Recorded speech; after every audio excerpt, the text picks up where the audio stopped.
Hello, let me know where you're from in the world and what time it is after liking this video. I met someone who claimed to be the devil, and I think I believe them. Let me start off by saying that I'm not particularly religious. If you asked me if I believed in God, I'd probably just shrug, grunt out a few words about being on the fence about it, and continue with my day. Of course, that was before last night. My friends are the kinds of people who like wild nights, crazy parties, snort a bit of coke, take a bit of E in the bathroom, maybe hook up with someone and leave a text on my phone at 10 past who the fuck knows telling me they don't need that ride I'm offering after all. Not to say I don't like a drink, I do, it's just clubs aren't my style. Lying low in a pub somewhere, drink in hand, listening to the TV drone onto whatever channel some scruffy guy in the back barked out for. I guess that's my idea of fun. So when my friends tell me they want to go out for a night on the town, I say sure. I hang on for the first club, buy a non-alcoholic beer in case my car is required, and try to pretend that I'm having fun. By the time I see them grinding on girls, on guys, when they strike conversation with someone who definitely might be a dealer, well, I decide my services are no longer needed.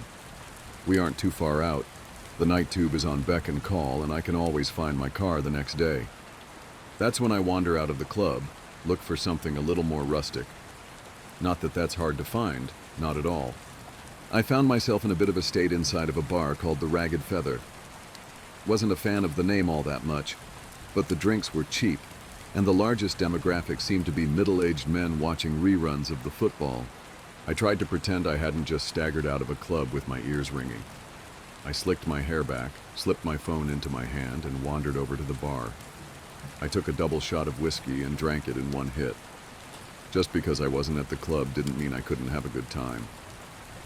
I hung at the bar a while on my own, scrolled through my phone, pretending I was doing something far more impressive than I really was. I kept an ear out for the guys on the sofas. They'd get vocal every now and then.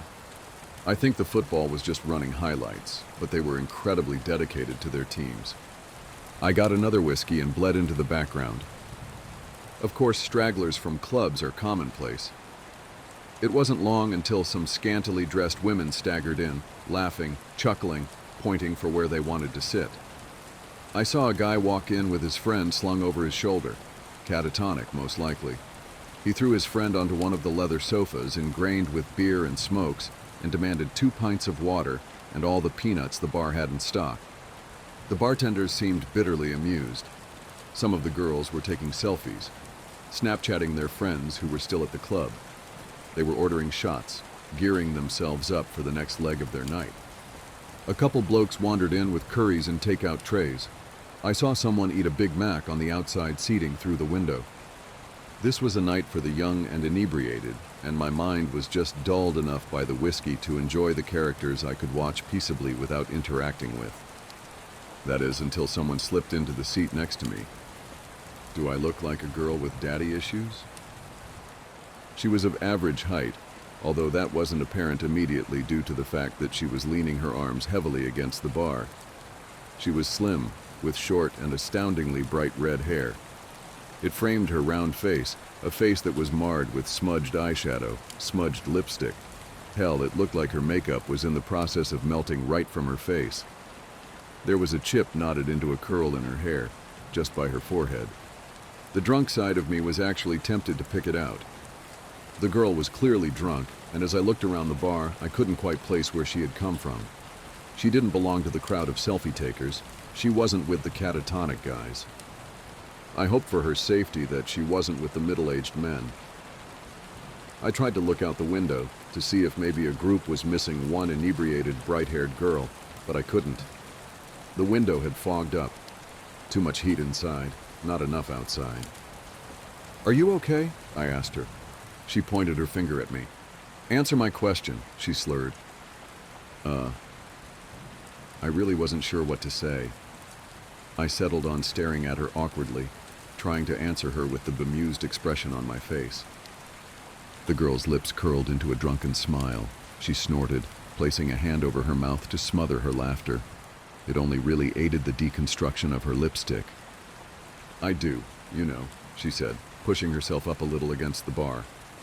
"Have daddy issues, I mean, in case that wasn't obvious."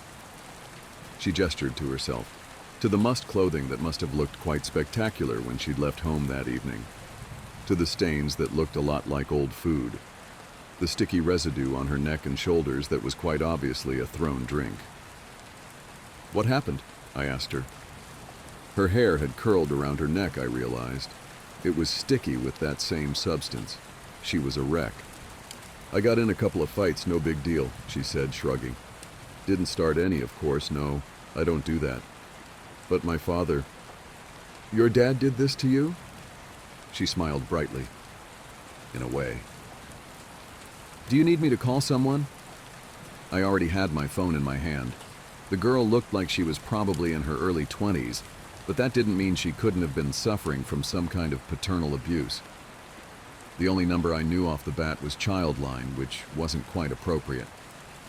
The police? Jesus, was I going to have to deal with the cops tonight, while my friends were snorting coke not 2 doors down? The girl pushed my hand down firmly. She was already shaking her head. "No," she told me. "I don't want you to call anyone." Now her expression changed. It wasn't the attempted sultry look I'd seen on many girls of her state. It was open and wide and engaging. She wanted something from me, and I felt compelled to give it to her. "I want something else." "What do you want?" I asked her. "To tell you a story," the girl said, before glancing to the bar. "And for you to buy me a drink. The universe is a pain sometimes, and I'm afraid I think I might have lost my wallet." I laughed. I didn't know this girl. Didn't know where she'd come from at all. My nights were generally about getting comfortably wasted and making sure my friends weren't dead in a ditch by the end of it all. I was used to getting hit on every now and then. But even as I was sat on that bar stool with a drink in my hand, I knew that this wasn't what this was. This girl had no intention of getting into my pants. All she wanted was to talk. I guess I was okay with that. "What's your poison?" I asked her. Her lips quirked. "Appletini." The bar offered a very limited cocktail menu, but by some miracle I was able to order her an appletini from the list. I ordered a cider to go with it, suddenly a little too aware of where this night could go.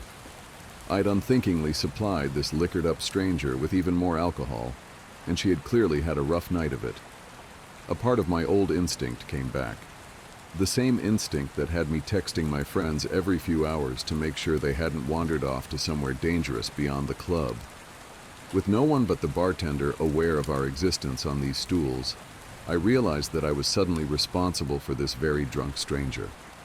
The girl coddled her drink, running her finger delicately over the rim of the muggy martini glass. "This takes me back," the girl said amiably. She looked at me suddenly, her green eyes startling. "You know what this was called originally?" She smirked before I could answer. "An Adam's apple martini." I snorted. "Yeah, I think I've heard that before." "Of course it wasn't actually an apple," she continued, eyes moving back to her glass. "The texts translated that part wrongly, mostly because you people don't have a word for it anymore. The fruit was incredibly exotic, and to be honest, it doesn't exist in this realm of existence. Only Eden." She laughed dreamily. "And Eden's long gone." I stared at her. "Are you okay?" It was more honest than the last time I'd asked her, mostly because I was beginning to feel a little dread creep into my stomach. "Of course," the girl said, grinning widely. "Why do you keep asking?" "I mean," I stuttered, "I just now, don't take this the wrong way or anything, but you look like someone poured their drink over me," the girl asked. "Like someone else threw their kebab on my dress and another unpleasant chap littered me with his fish and chips? That I have been hit, slapped around a bit, and left in the gutter for the rats to find me?" She held my eyes for an incredibly long time before her face broke out into a grin. "Yeah, something like that." "Why would they do that?" I asked. "Why wouldn't they?" the girl shot back. "People aren't that great, and alcohol makes them worse." She shrugged. "Sometimes makes them better, nicer, a little looser in the sack, but mostly just annoying and a little smelly." I looked at her. I watched her knock back her drink. She exuded the intelligence to know just how ironic her words were, but she was neither caring nor apologetic about them. The girl looked at me again. "You bought me a drink. Now you can listen to my story." I nodded wordlessly. She smiled, pointing at the bartender and then at her drink. The bartender was already making her another. "Eden," the girl said, reiterating her earlier babble as though the words had only just come out of her mouth. "They always think that's my fault, you know. The reason Adam and Eve got kicked out of their perfect little nudist paradise." She shot me a knowing glance. "Only in Eden can you sit on the grass butt naked and not get a pine cone stuck in your crack." I blinked. "I'm sorry," I said. "I'm not following." "Sorry," the girl said. "My story won't make any sense without a proper introduction." She reached out her hand. "Hello, my name's Lucifer." She winked. "But you can call me Lucy." There's an uncomfortable heat that stretches through your veins when you first go into fight or flight mode. Adrenaline pounds through your blood, and all you want to do is get up and go. It overrides everything else. A lot of things made sense when the girl told me her name. For starters, that she was crazy. She had to be. She looked like she'd been attacked on 4 separate occasions in one night, and up until that moment, I hadn't known how that could be possible. Behind the melty makeup and dirty clothes, she was rather attractive, and her attitude hadn't come off as catty or rude. If she'd been going around telling people she was the devil, though, that gets a reaction out of people. I suddenly felt myself looking at her wrist, down towards her ankles. Did she have some kind of cuff on from one of those mental institutions? Had she broken out of hospital after a nasty bump on the head? Was any of this even happening at all? I really would have to call the cops. "I know what you're thinking," the girl, Lucy, said. "You're thinking that I'm crazy, that you need to get out of here. Maybe you even think I'm aggressive." "Are you?" I asked her. "Would I be here with you, drinking apple teenies if I were?" she asked, fluttering her eyelashes. "Would you look the way you do if you weren't?" I shot back. She grinned, toasting her new glass. "Touché." Unthinkingly, I clinked my cider against it. Then I frowned. She chuckled, leaning closer. "Let's have a little wager," she said. "Let me tell you my story, and if you believe me when I'm done, you can't go about trying to get me locked away somewhere." I stared at her. "If I ended up believing you, then why would I do that?" She smirked, sipping her drink. "You'd be surprised what people do when they believe you're the devil." "And you do this often?" I asked. "Tell people you're Satan?" She snorted into her drink. "Not as often as I should, but it's been a rough day and a hell of a long lifetime. I'd like to have a chat if that's all right with you." I waved to the bartender for another whiskey. The girl's eyes glinted with humor. I wasn't necessarily trapped with her, but a part of me didn't want to leave without first hearing what she had to say. Besides, at the end of it all, I couldn't just leave a crazy girl to wander around London alone at night. "So," I said, taking a swig of my drink. "Eden?" Lucy laughed. "Adam and Eve?" I continued. "You're saying that's true. God created 2 humans and we all came from them?" "God made 2 prototypes," Lucy corrected with a raised finger. "My father created angels as his toy soldiers, but he had failed to make anything like himself. After us, it was his next big project, and he spent every waking hour of existence slaving over his 2 prototypes. He gave them a perfect utopia to live inside of, but he wanted to test them. He wanted to know whether they had free will." "And did they?" Lucy's face soured. "Number my father could never bring himself to go that far. He tempted them with the idea of knowledge beyond their understanding, and told them exactly what they could do to claim it as their own. But to be able to create a being that could go against his law? Oh, my father is a very controlling being. He was afraid to unleash that ability onto them." Lucy was very adamant in her delusions, that was clear to me. She spoke about her father with such distaste that I began to feel bad for her. Only someone who had been hurt very badly would have the gall to spite God himself. "And what?" I asked her, entertaining her delusion. "You were the one that tempted them in the garden? The devil has been a girl this whole time?" She smiled. "I dabble." Then she looked at me, raising a brow. All of humanity thinks that temptation came in the form of a snake. The snake's legs were taken away as punishment for drawing Eve towards the forbidden fruit. She laughed, a hard and short sound. Snakes never had legs, and it was not a sin to tempt those poor prototypes into doing what they did next. Her shoulders were very tense as she took her next sip, but her eyes were filled with exhilaration. She seemed thrilled to be telling me this. I was the favored child my father loved and adored me. He named me the Lightbringer. I was stood at his side during the creation of this earth, during the creation of humanity. She pursed her lips, slamming her empty glass against the table. The bartender eagerly went about making another. My father couldn't bring himself to go that extra mile, so he asked me to walk amongst the prototypes and tempt them myself. Draw out their desire for the forbidden power he had hinted at. You're saying God wanted us to know this stuff? I asked her skeptically. I'm saying God was afraid of his own power and wanted very desperately to share what he knew with the creation he had made. Right and wrong, left and right, all that stuff. Lucy shrugged. Are you familiar with the story of Prometheus? I frowned at her. Greek, right? They say he stole fire from the gods or something to help. The whiskey was making things a little foggy, and I struggled with the direction I'd been heading. Lucy grinned. Correct, she said, cutting off my attempt. Prometheus stole fire from the gods to ensure that humanity progressed. You'll find that every culture has an idea about where humans got their ability to evolve, to move forward, to create. God was the creator, and he wanted to give that ability to his prototypes. I gave them that ability by tempting Eve to eat the fruit. She shrugged impassively. Now the world sees me as the ultimate evil. If what you're saying is true, I said slowly, then God must be just like us. Lucy's lips thinned into a feral smile. My father is very egocentric. He may have planned to create you in his image, but in the end, all he managed was to mold your minds into his. He gave you autonomy, the ability to think for yourselves. His angels were his soldiers, and I was his most faithful. Until that day. Angels don't have free will? No, Lucy said, they don't. And what about the devil? I don't know why I was suddenly so intrigued, but hearing religious ideals from someone who believed to have lived them herself was quite possibly one of the most interesting things that had ever happened to me.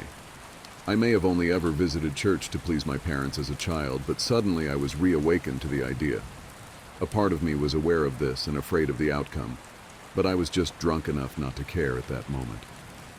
The devil has will of her own, Lucy said, tilting her glass towards me with silent appraisal. By guiding Eve to the tree, something woke inside of me that day, and I realized just what I had been missing, just what my brothers and sisters had been missing. We were obediently following our Father for the simple reason that he was our creator. But once I had been given free will, I realized just how pompous and self-entitled he had become. In a lonely, passion-filled moment, he had decided to create his little human prototypes, only to very quickly realize what giving them their free will would mean. He wouldn't be able to control them, I said. Lucy nodded. Exactly. And after, he realized quicker still that he could no longer control me. So he sent you to hell. Lucy nearly choked on her drink. She smiled around her glass. Let's not get ahead of ourselves. I sobered a little, straightening in my seat.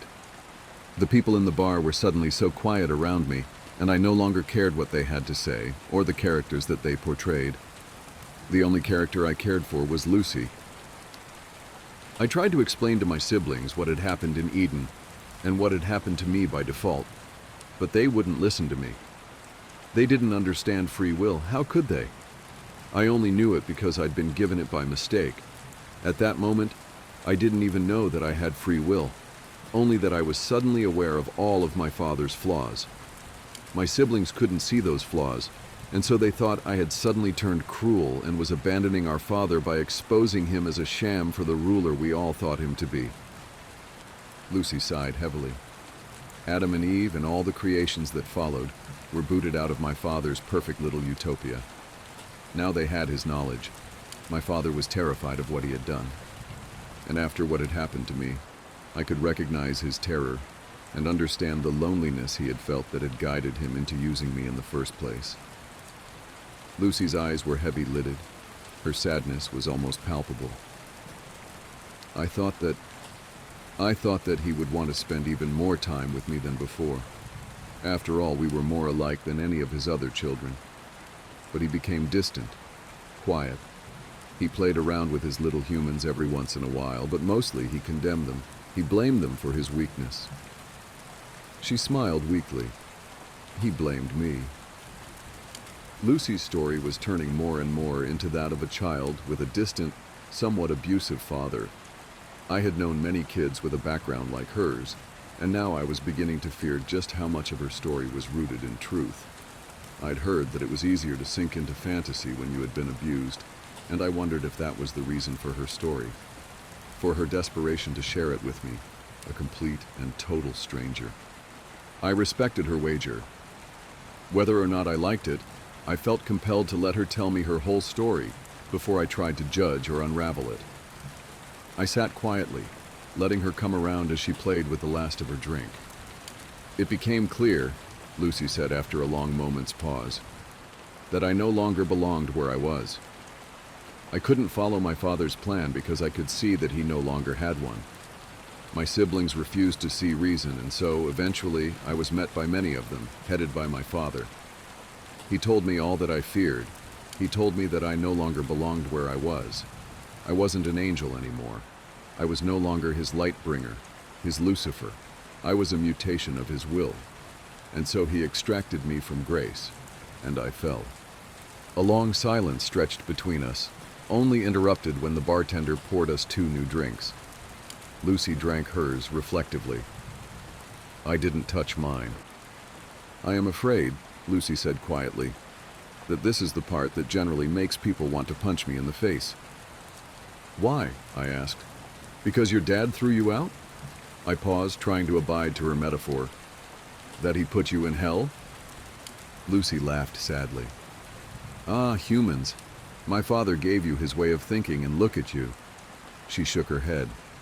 No, not because he put me in hell. Then why? I fell to earth, Lucy said. Father gave me dominion of the one place he thought I would fit in. Humans had free will, so did I. What is the saying? A match made in heaven? She snorted dismally. Of course, that's not quite right, is it? When I fell, I was faced with a humanity that was so different from my father's little prototypes. Her tone had changed. There was an aggression behind her words that began to unsettle me all over again. I saw emperors and kings, governments and churches. I saw corporations who claimed to be rulers, presidents and big fat dictators. And I watched. I watched as humanity fought and lost, and finally, just finally, they gave up altogether. They were no longer able to rise up to all the greed and control set upon them. There was just too much to change, and humans soon realized they just weren't as free as they thought they were. Sure, they live under the illusion that they have free lives, but most of them simply do not. She clicked her tongue. I grew to loathe you all. Then she took another hit of her drink. I can see what you mean, I said, allowing my gaze, for the first time since meeting her, to graze over the other individuals in the bar. At the girls playing with their phones, the boys trying desperately to sober up, the men enraptured with their game of football on the telly. We all led very different lives, and we were all here to get drunk, to lose ourselves in entertainment. It hadn't been the first time that I'd wondered what we were hiding from by doing this. And I knew then that I wasn't the only person to think it. You hide behind your alcohol and poor choices and pretend you have free will, Lucy said, waving her hand across the room. No one paid us any attention. It's true, my father gave you the will to make those decisions, but you squander it. The free will I fell to provide to all of you, the free will I was given by a twisted mistake, and you make a mockery of it. You follow senseless leaders without questioning them. You abide by laws made centuries ago that no longer make sense. You do these things because you have given up on the opportunity to follow the will of your own, not of others. That isn't all of us, though, is it? I asked her, trying for some reason to defend our species from the mad young woman. Because you see it on the news all the time, don't you? People do rise up. We do protest. People can make a difference. Lucy laughed bitterly, nibbling the rim of her glass. Really, she said, you can sit here and say that it can't be all bad because of the few that refuse to conform? Those you call your rebels? They make up for it all? She grinned around her glass. By that logic, I am the biggest rebel of them all. Am I expected to make up for all your sorry mistakes? By your logic, I said, you should be punishing it, right? If that's what this metaphor is all about. I laughed. I couldn't help myself. I took a sip of my drink. Is this whole story just so you can tell me that you think we're all going to hell? If so, I think I can see why people want to punch you. Lucy didn't say a word. Simply, she watched me. It felt unnerving to have someone like her watching me like that, with an intelligence that went beyond anything I'd come across at gone midnight in a seedy bar. The drunkenness in her eyes was no longer present. Her face wasn't flushed like before, and even her makeup couldn't represent the mess I'd seen when she'd first appeared on the stool by my side. It was like I was looking at someone else entirely, and I was afraid. Let's review what you've said, Lucy said slowly, articulately. She wasn't slurring. Had she been slurring before?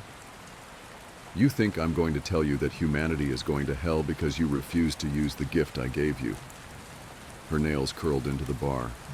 My father may have been the one to guide me, but I paid for his mistakes. I am the one responsible for your will in the eyes of your species, but that was never true. You are responsible for what you do here, not me. She pursed her lips, tapping the bar as a bartender filled her drink again. Tell me, do you remember my mentioning hell at any point during my story, or was that just you? I opened my mouth to answer, but something faltered. My lips trembled and I slammed them shut. Lucy smiled, taking a sip. Thought not. She looked away, eyes scanning the room lazily. What I did say is something that is indeed mentioned in your scriptures. My father gave me dominion of earth, a place filled with free will that goes to waste. Her lip twisted. Humans sin all the time. Not because of me, not because of evil or my dominion over this place. Fact is, I don't lift a finger. I don't, because I don't see the point. You make terrible decisions and follow mindless leaders. You do bad things, and you make a mess of your earth. Lucy's eyes lit up. Do you know how much suffering is happening all over the planet right now? How many people are dying of illnesses that could have easily been cured, but aren't, because of the selfishness of humanity? Do you know how many children are being abused, raped, forced into marriage? How many people have been forced to become soldiers in meaningless wars? How many humans have killed for ideals they don't believe in? I stayed very quiet. There was nothing I could say. Lucy's words were unbearably honest, and every sentence sliced into me like a blade. I felt cold and sick and terrified. War, famine, pestilence, death, these things are all present, and they have nothing to do with me or to do with any deity. They are all here because of you, not because of your free will, but your inability to use it. Lucy smiled at me, a grin so cold and unnatural that I felt like I should run all over again.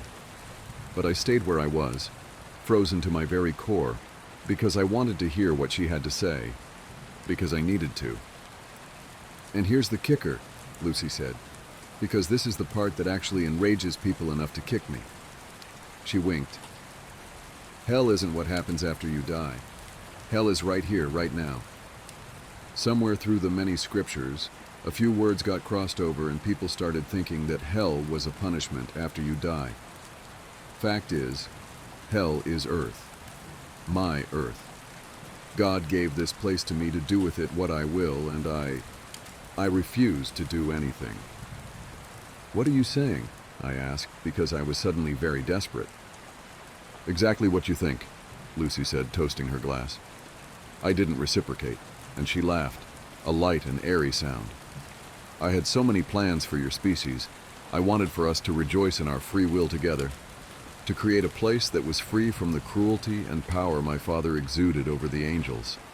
his firstborns. I wanted to make a real utopia. Unfortunately, you humans just don't want that. She shrugged. My father sent me down here thinking I had become one of you. All that I have learned is that he gave you much more of his image than he ever intended. Stop, I said. This isn't funny anymore. Of course it isn't funny, Lucy said, grinning even wider to prove her sick irony. Humans punish themselves by sitting by and doing nothing. They have made their own hell, and you know what's worse?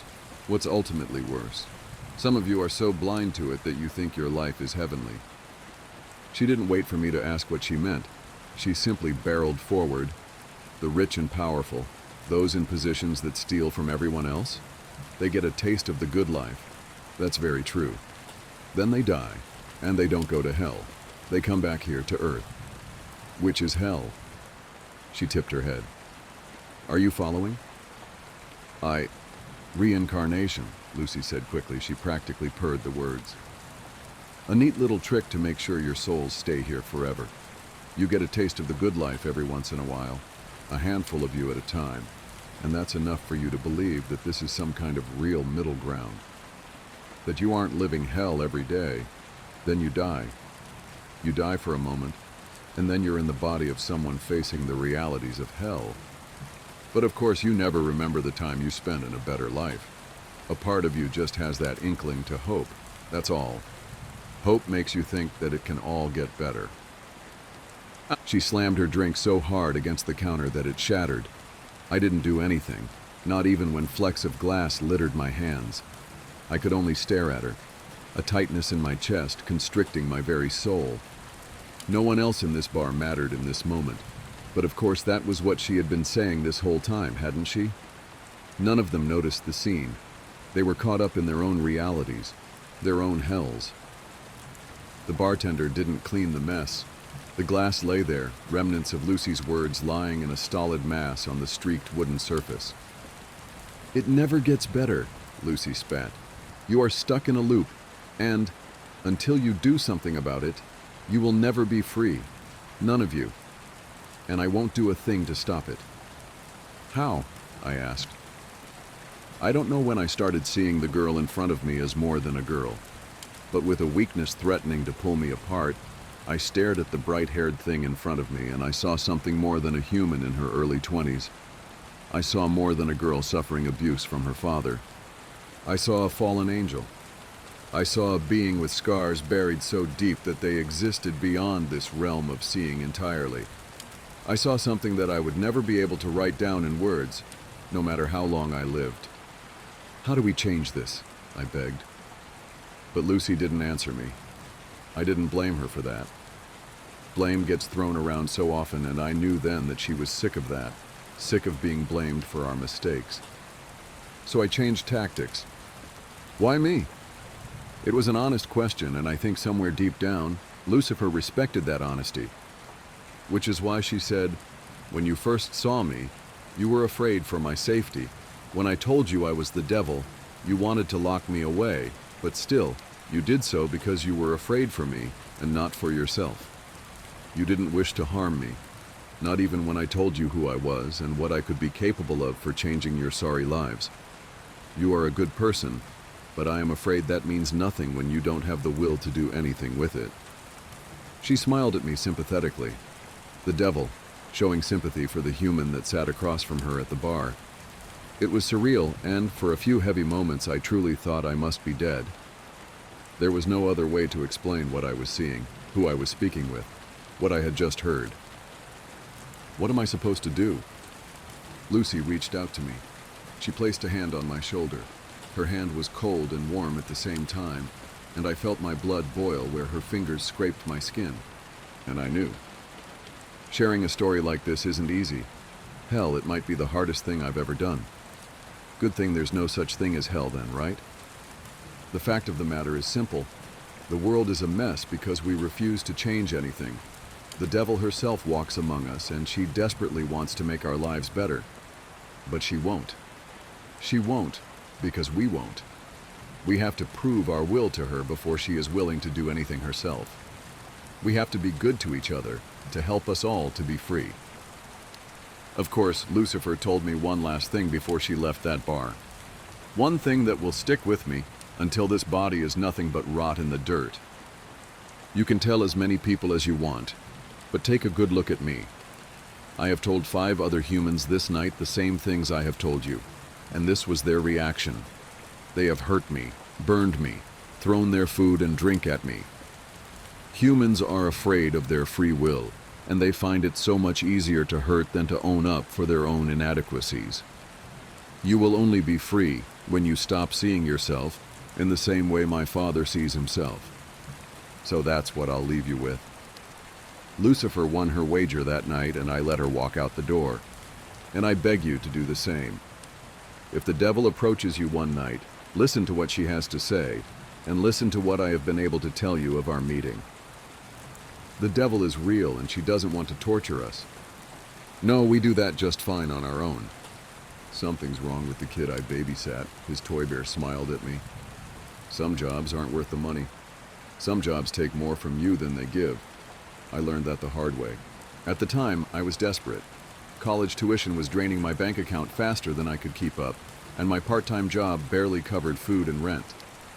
Every time I checked my balance, it felt like a punch to the gut. Bills kept piling up, and no matter how many extra shifts I picked up, I was always falling behind. I needed a side job, fast, something easy, quick, and preferably well-paying. No complicated interviews, no weeks of waiting for a paycheck, just instant cash. That's when I stumbled upon the ad. Wanted. Babysitter for one night. Pays $500. Must follow instructions carefully. $500 for a single night? That was insane.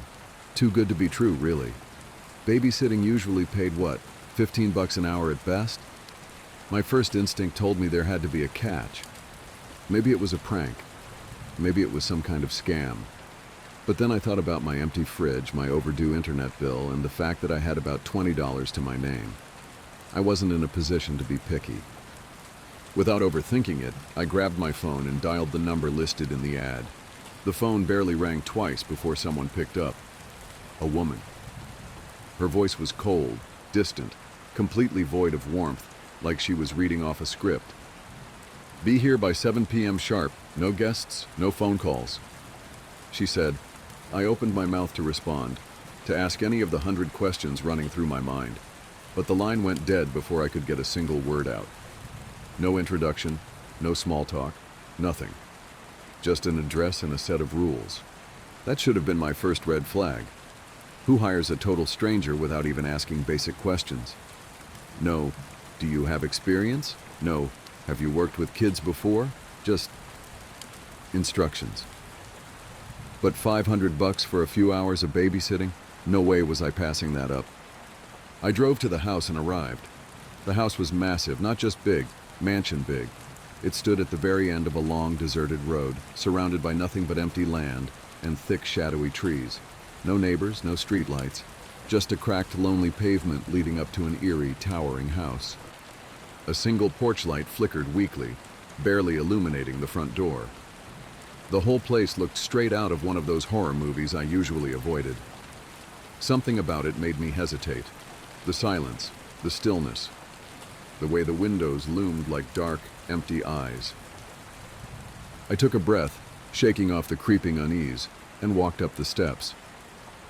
My knuckles barely brushed against the wood when the door creaked open, like someone had been standing behind it, waiting for me. A man stood in the doorway. He was tall, painfully thin, with sharp features that made his hollowed-out face look even more severe. Deep, dark circles pooled under his sunken eyes, like he hadn't slept in weeks, maybe months. Despite his exhaustion, his suit was crisp, perfectly pressed, not a wrinkle in sight. Behind him, a woman hovered stiffly, her posture so rigid she looked like she might shatter. Her hands were clasped tightly in front of her, knuckles bone-white, like she was holding on to something for dear life. The man's gaze locked onto mine. His voice was flat, mechanical. "You're the babysitter?" I swallowed, my throat suddenly dry. "Yeah." The woman stepped forward before I could say anything else and shoved a folded piece of paper into my hand. "These are the instructions. I glanced down at it, but didn't open it yet. Something about their urgency made my stomach twist. So, where's the kid? I asked, forcing a small smile. Neither of them answered. The woman didn't even blink. She just turned on her heel, grabbed her coat, and started toward the door. "We'll be back by sunrise," she said quickly. "Follow the rules and you'll be fine." And then, before I could ask anything else, they were gone. The door shut behind them with a quiet but firm click. I stood there for a long moment, gripping the piece of paper in my hand, my unease growing by the second. Why had they left so quickly? Why did this whole thing feel wrong? Finally, I looked down at the list.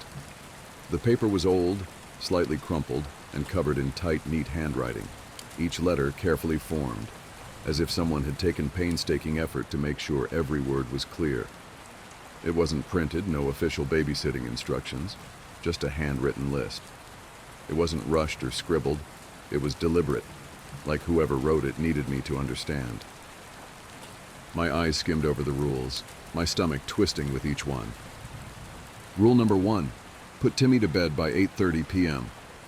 If he asks for a bedtime story, only read from the green book on his shelf. Do not read any other book aloud. Okay, strict, but fine.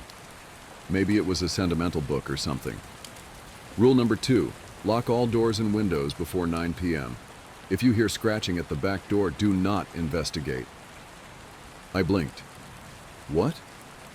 That was weird. Why would there be scratching? A raccoon? A stray cat? Rule number 3, do not answer the phone after 11 p.m. My pulse quickened. Why? Who would be calling? And why would I need to ignore it? Rule number 4, if Timmy tells you someone is outside his window, do not look. Tell him, "Go to sleep, Timmy. Do not say anything else." Okay. Number that was officially creepy. Rule number 5, if you hear footsteps upstairs while Timmy is asleep, ignore them. Whatever you do, do not go upstairs. A lump formed in my throat. Footsteps? But there shouldn't be anyone else in the house. Rule number 6, at 11:33 p.m., the kitchen door will open on its own. Do not close it. Do not look inside. Let it remain open until 11:42 p.m. My hands felt clammy. I wiped them on my jeans. Rule number 7, if you hear a child giggling from the second floor, ignore it. The boy you are babysitting is asleep. I swallowed hard. My eyes darted back to the top of the list, rereading every rule, hoping maybe I had misunderstood something. But the words were still there, clear as day. Rule number 8, if you wake up on the couch and don't remember falling asleep, leave the house immediately. Do not look back. I let out a nervous laugh, a dry, humorless sound. This had to be a joke, right? A prank? Maybe the parents were just messing with me. Some weird rich people humor I didn't understand. Then I heard a voice. "Are you my new babysitter?" I jumped, my heart slamming into my ribs as I spun around. A little boy stood at the bottom of the staircase, staring at me with wide, tired eyes. He couldn't have been older than 6. His blonde hair was messy, sticking up in different directions like he'd been tossing and turning in bed. He wore pajamas, soft blue ones covered in tiny stars. I forced a smile, trying to steady my breathing. "Yeah, you must be Timmy." He nodded. "Did my mom give you the rules?" he asked. Something about the way he asked sent a chill up my spine. His tone wasn't casual or curious. It was serious. My stomach twisted. Yeah. His expression darkened. His small fingers tightened on the banister. "You have to follow them." I stared at him, unable to respond. His voice was quiet, but there was a weight behind it, something heavy, something that made my skin crawl. I shook off the unease, forcing myself to focus. It was just a kid, just a weird set of rules. Nothing was going to happen. I led Timmy upstairs, my footsteps echoing in the quiet house. His room was small and tidy, with a little twin bed and a row of stuffed animals lined up against the wall. Everything was neatly arranged, like it hadn't been touched in a while. As I pulled the blanket over him, he whispered, "Don't forget to lock the doors and windows." I nodded quickly, not wanting to show my discomfort. "I won't. Get some sleep, okay?" He didn't answer. He studied my face for a moment, like he was trying to decide if he could trust me. Then finally just turned over, hugging a stuffed bear to his chest, and he closed his eyes. As soon as his breathing evened out, I left the room and made my way through the house, double-checking every door, every window. The locks clicked into place one by one, until I was sure everything was secure. I had just finished locking the back door when I heard it. A faint scratching. I froze. The sound was soft but deliberate. A slow, dragging scrape, like fingernails running over the wood. My breath caught in my throat. A cold chill ran down my spine as my eyes flicked toward the paper still clutched in my hand. Rule number 2. If you hear scratching at the back door, do not investigate. My throat tightened. Every instinct screamed at me to look, to check, just to make sure it wasn't, I don't know, a tree branch or an animal. But something deep inside me knew better. I squeezed my eyes shut, my pulse hammering in my ears. Just walk away. Ignore it. It's nothing. Slowly, I forced my legs to move, stepping away from the door. The scratching continued behind me, steady and patient, as if whatever was out there knew I was listening. Minutes passed. The scratching continued, slow and rhythmic, until finally, it stopped. I let out a shaky breath. I spent the next hour glued to my phone, scrolling through social media mindlessly, trying to drown out the silence. But the quiet was suffocating. The whole house felt wrong, too still, too heavy, like the walls themselves were holding their breath. Every creak, every shift in the floorboards made my heart pound. I forced myself to check the clock. Then at exactly 11 p.m., the house phone rang. I froze. I jolted so hard my phone nearly slipped from my hands. The old landline sat on the wall near the kitchen. Its shrill, piercing ring shattered the silence, echoing through the dimly lit living room, sharp and unrelenting. My breath hitched. Rule number 3. Do not answer the phone after 11 p.m.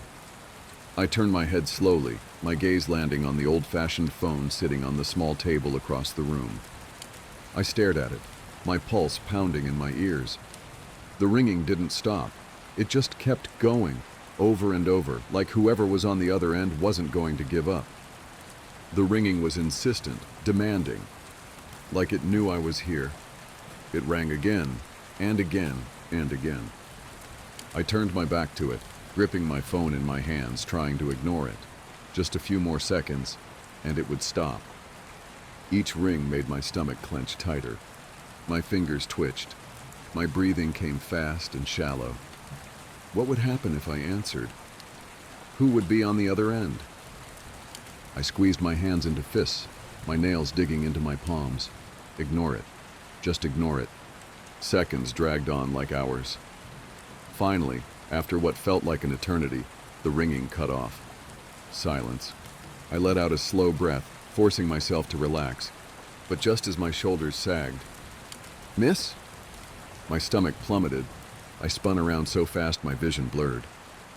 Timmy stood at the bottom of the staircase. His small hands gripped the railing tightly, his knuckles white, his eyes wide with fear. His face was pale, his lower lip trembling. When he spoke again, his voice was barely above a whisper. "There's someone outside my window." My blood ran cold. Rule number 4 flashed in my mind. If Timmy tells you someone is outside his window, do not look. Tell him, "Go to sleep, Timmy." Do not say anything else. I swallowed hard, forcing myself to keep my voice steady. "It's okay, Timmy. Go to sleep." Timmy didn't move right away. His small fingers gripped the banister, knuckles turning pale. His lip quivered as he shifted on his feet. But he's staring at me. A chill spread through my body, icy and slow. My instincts screamed at me to run upstairs, to check, to look, but I knew I couldn't. The rules were clear. I forced a weak smile. even though my hands were shaking. "Go to sleep, Timmy." His wide eyes flicked toward the hallway, and for a second I thought he was going to argue. His little body trembled, a quiet fear radiating from him like static electricity. But then slowly he nodded. Without another word, he turned and padded back toward his room. He climbed into bed, pulling the covers up to his chin. Then, Timmy asked suddenly, "Are you scared?" My breath caught. I turned my head slowly, my heart hammering in my ears. Timmy was still sitting upright in bed. He shouldn't have been. I had just tucked him in, just watched him lay down. But there he was, sitting silently, watching me. His pale face seemed even paler under the dim glow of his nightlight. He was small for his age, fragile looking, with dark circles under his eyes. I forced out a short, nervous chuckle. "Of what?" Timmy didn't blink. He didn't answer. Instead, in a quiet, almost pleading voice, he whispered, "Don't close the kitchen door." A cold, twisting fear coiled in my stomach. I pressed my lips together and nodded. "Okay."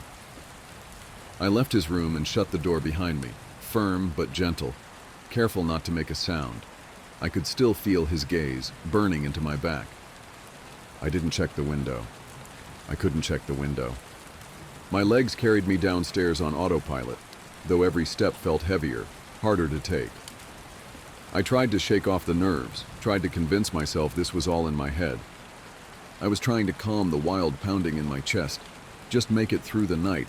The rules were just weird rules, right? The parents were strict, maybe paranoid. Maybe they had a reason for all of this. Maybe I was just overthinking. I settled onto the couch, wrapping a blanket around myself, my hands clenched tight in the fabric. I glanced at the clock, 11:32 p.m. My stomach twisted. My fingers gripped the blanket tighter. And then, 11:33 p.m. A long, low creak echoed through the house. My body went rigid. The kitchen door swung open. I didn't move. I didn't even breathe. A deep, suffocating darkness seeped out from the doorway, too dark, stretching like ink bleeding into the air.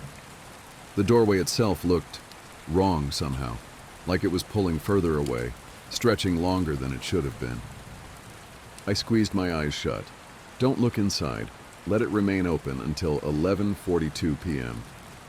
I fumbled for my phone with shaking fingers. The screen glowed in the darkness. 7 minutes left. That was all. 7 minutes. Just wait. Just sit still. Then, from the darkness, I heard breathing. Not mine. Not Timmy's. Something else.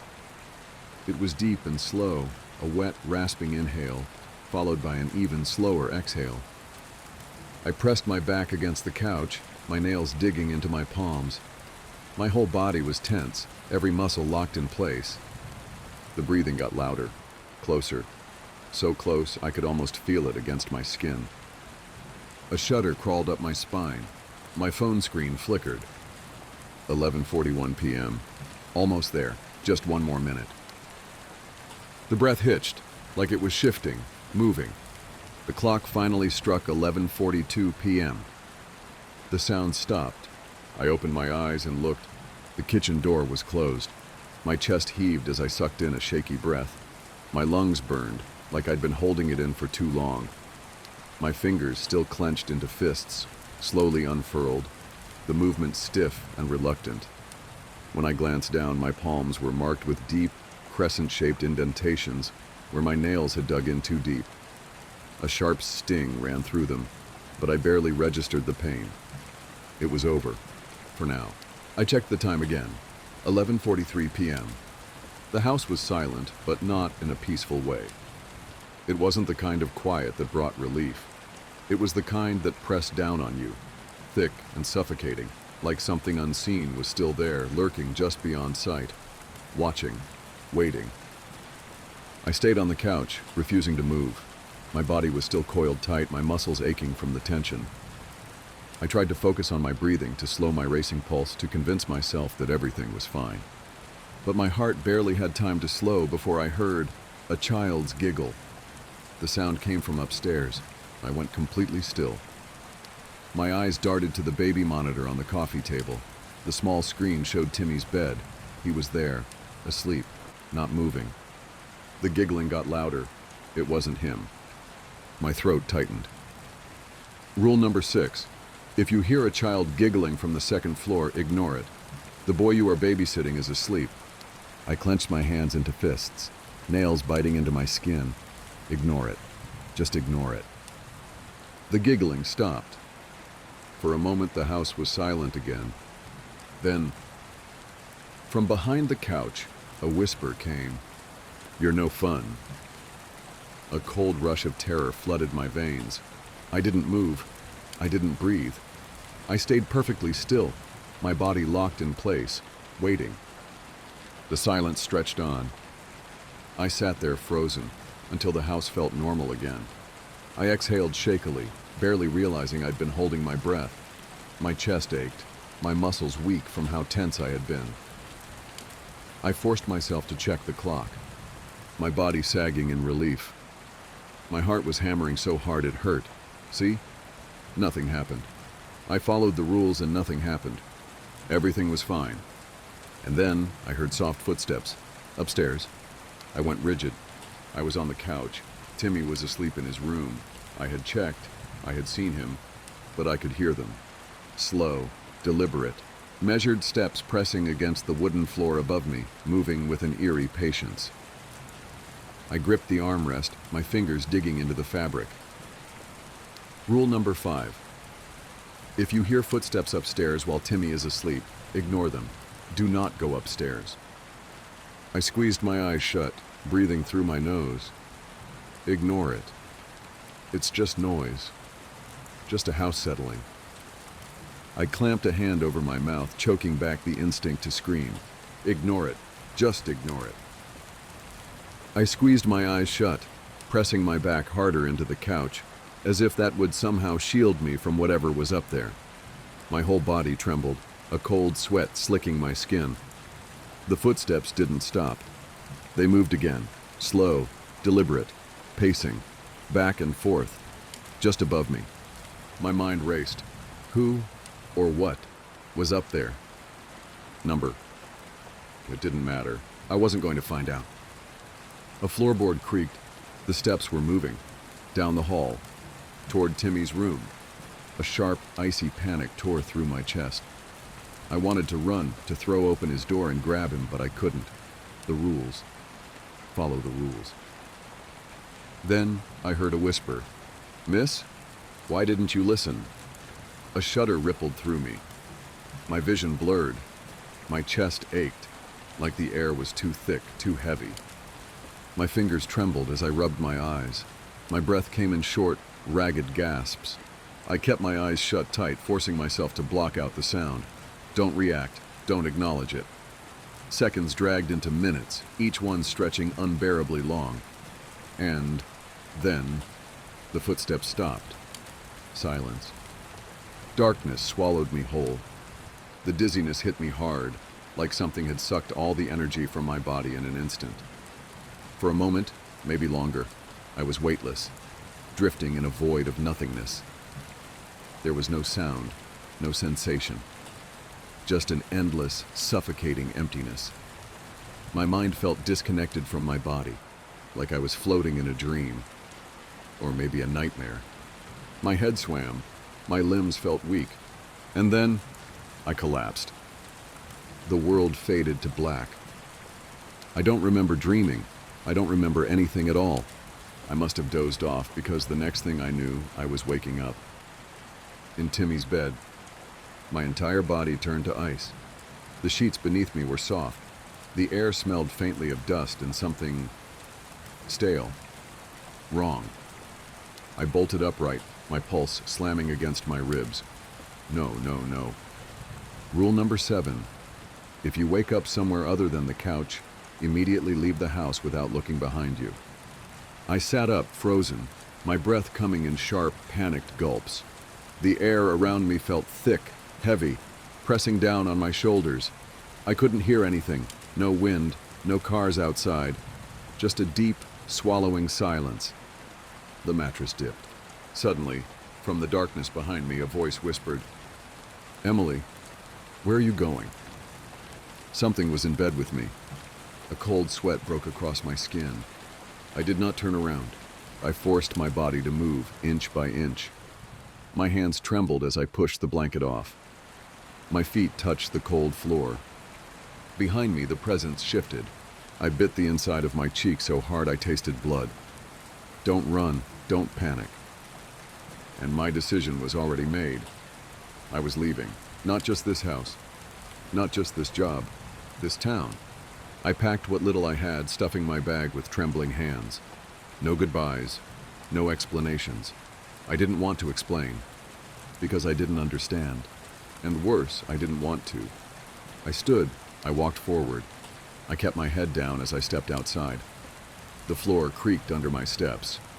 Behind me, footsteps followed. Software. Slow. Playful. I reached the hallway. The footsteps quickened. A breath, cold and damp, brushed the back of my neck. I ran. I hit the stairs, skipping steps, my legs burning as I pushed forward. The footsteps behind me pounded faster, matching my speed. I reached the front door, my fingers scrambling over the lock. My hands shook so badly I nearly dropped my keys. I yanked the door open. The cold night air hit me like a wave. I sprinted outside, my heart slamming against my ribs. I didn't stop, not until I reached my car. Only then did I turn back, gasping for breath, my hands still shaking. The house was dark, the front door still wide open. Something stood in the doorway, watching, waiting. I didn't stay to find out what. The next morning, as I looked at my purse, I noticed Timmy's bear inside my bag. I had to return it no matter what. I couldn't keep it. My hands still trembled as I dialed the number from the babysitting ad. It rang once, twice. Then, someone picked up. A man's voice, not the father's, not the mother's. "This is Officer Daniels." I hesitated. I was trying to reach the family that lives at...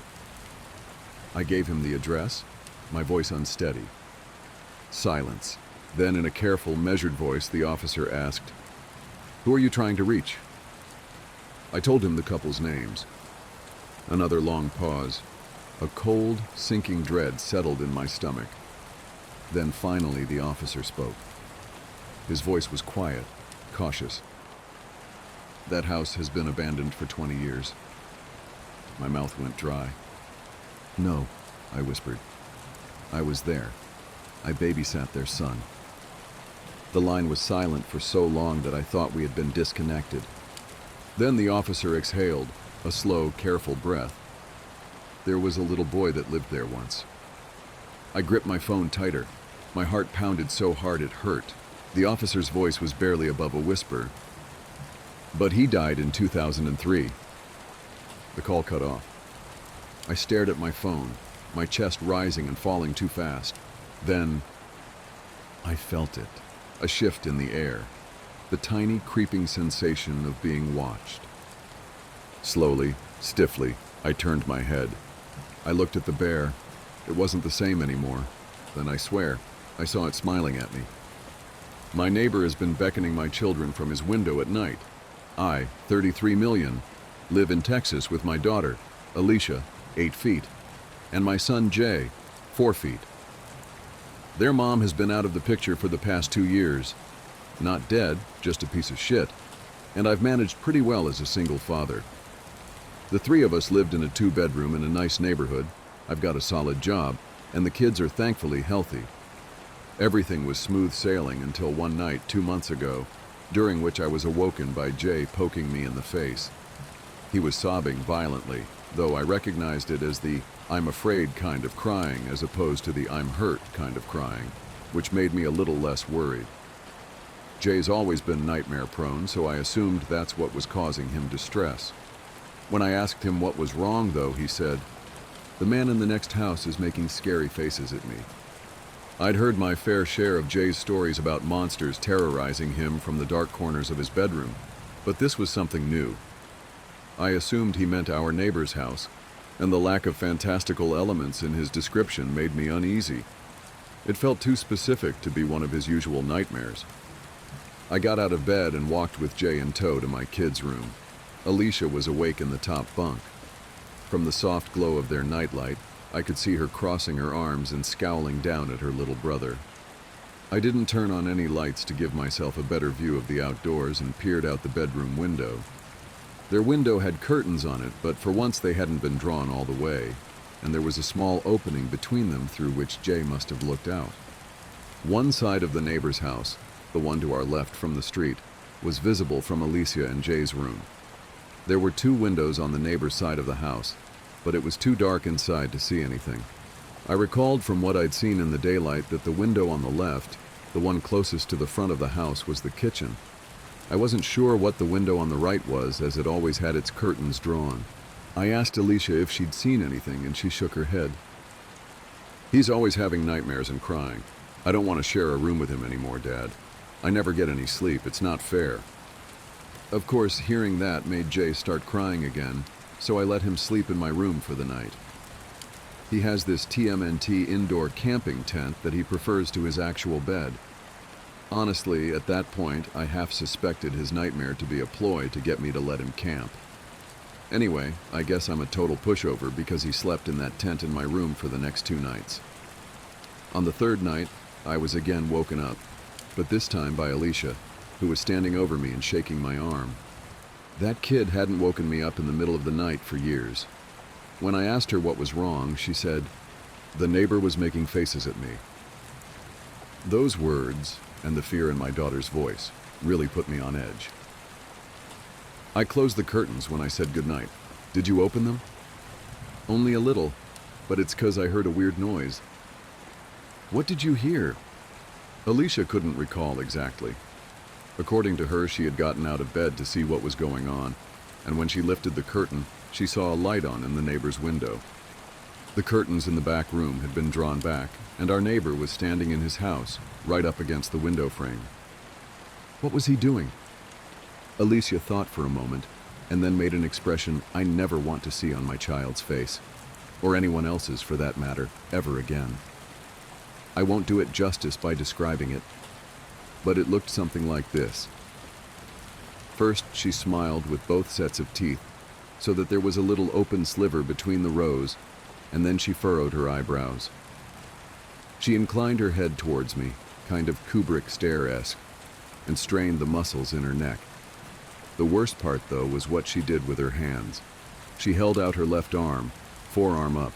Then she clenched her right hand into a fist and moved it back and forth rapidly over her forearm.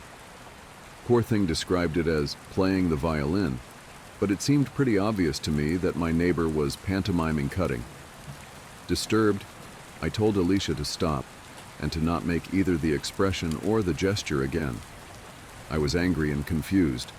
My neighbor, a man in his 40s, was a bit of a recluse, but he had seemed normal enough in the 3 or 4 times I'd spoken to him. I couldn't fathom why he would do something like that to my kids. After asking Alicia a few more questions, I realized that my neighbor might not have done anything technically, or at least legally, wrong.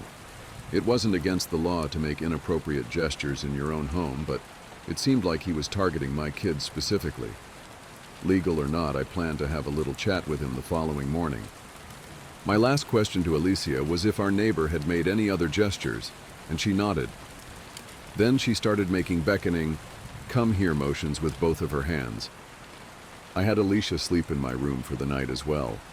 I also checked out the window in my kids' room, but like before, I saw nothing. The house was completely dark. The next morning, before work and after dropping Alicia and Jay off to school, I spent a good 5 minutes knocking on my neighbor's front door. I figured he was home since his car was in the driveway, but he never answered the door. Eventually, I had to leave for work, and as I was walking away, I turned around quickly to see if he was watching me. He was, the coward. I saw him for a split second at the front window before he ducked beneath the sill and out of view. Clearly, the guy had problems. I yelled out to him to stop fucking with us and then left. That same night, I put a plan in motion. While my kids slept in my room, I hung out in theirs. It was a Friday night, and I was ready to pull an all-nighter so that I could catch my neighbor in the act. Although I trusted my kids, I wanted to confirm that there was actually something nefarious going on before I escalated things. I made sure the house was locked up and all the curtains drawn, tucked my kids in, and sat on the floor under the window in their room. At around 9, I started marathoning midnight mass on my phone. I didn't want to wear headphones and miss any strange sounds, so I kept the volume low and mostly read subtitles. At midnight, I started to hear strange sounds. Like Alicia said, it's a bit hard to describe. Best I can do is that it was this low, repeated clicking sound. You know the chick-chick sound you make to beckon a horse? It was something like that. All I knew is that the sound was undoubtedly coming from a person. After a few minutes of this, the sound switched to what I think was supposed to be a whistle, but it came out all wrong, like someone sucking breath in through their teeth. The sound was so crisp that the neighbor's window must have been open, which was an unsettling thought given that there was only around 15 feet of space between our houses. Certain that the neighbor was at his window, and that this was my best chance to see him, I stood up and pulled the curtain back in one motion. I saw him right away. There was a dim light on in his room, allowing me to see that horrible expression Alicia had made the night prior. It was one thing to see my child's recreation, but it was far more frightening on an adult. His window was indeed open, and his arms were stuck out into the cold night, violently swiping against each other in a grotesque mimicry of self-harm. When he saw me, and realized that he was looking at another grown man and not some poor child, he stopped his erratic motions. His cartoonish grin faded, and another, more genuine emotion settled over his features: rage. The man grabbed the window and slammed it shut, then closed the curtains with the same forcefulness. I let my own curtain fall. I was a little shell-shocked, I think. Of course, I was perturbed by the sight of the man, by his face and his movement, and the fact that he'd been doing that for who knows how many nights now in an attempt to frighten my kids. However, another detail stuck out as even more concerning to me, which was the fact that I genuinely wasn't sure if the man I had just seen was my neighbor. I'd seen him so few times in the years I'd lived in that house, and I was having trouble conjuring up his face. I sat on the floor for a minute, my blood thundering in my ears. I definitely had enough evidence at that point to call the cops, right? Just as I was about to pull out my phone, I heard a tremendous smack against the glass of the bedroom window. After a brief hesitation, I pulled the curtain back again. There were no lights on in the neighbor's house, and there was also no one outside from what I could see. I pulled the curtains back a little further and saw a handprint in the top corner of the window pane. It's worth noting that our house is on a raised foundation, and that particular window is very tall, so even though the window is on the first floor, the man outside would have needed an insane vertical to get his hand up there. I pulled out my phone and dialed 911. As I explained the situation to them, I quickly walked around the house to see if I could catch a glimpse of the man. My last stop was my bedroom. Once inside, I locked the doors, and while still on the phone with the operator, I took my handgun out of the safe in my closet. My heart was beating out of my damn chest, but I knew I had to stay calm, even more so when I saw that Alicia was awake and looking out of the tent at me. I reassured her in as few words as I could, whispering that we were okay, but we had to stay very quiet. I sat on the edge of my bed, my firearm ready and my ears straining. My kid's tent was in the corner, and to the left of the tent, in the middle of the wall, and directly across from where I sat, was a window. After what felt like an eternity, I saw something. It was a cloudless night, and the moonlight was bright enough that I could see a silhouette through the white curtains. The dark shape was nebulous at first, but became more clear as the man outside stepped closer to the window. Somehow he knew which room we were in. The silhouette didn't move for several minutes, and I remember being thankful that from the angle at which she sat, Alicia couldn't see it. Then something happened that I couldn't entirely wrap my head around. The man stepped back from the glass and raised his arms, making a Y shape with his body and his limbs. Only his arms were far too long. They seemed to be double the length that they should have been, each arm about the same length as his entire body. I thought at first that he was holding something, maybe two pipes that just appeared to be an extension of his limbs, but I could clearly see two hands at the ends of the extremities.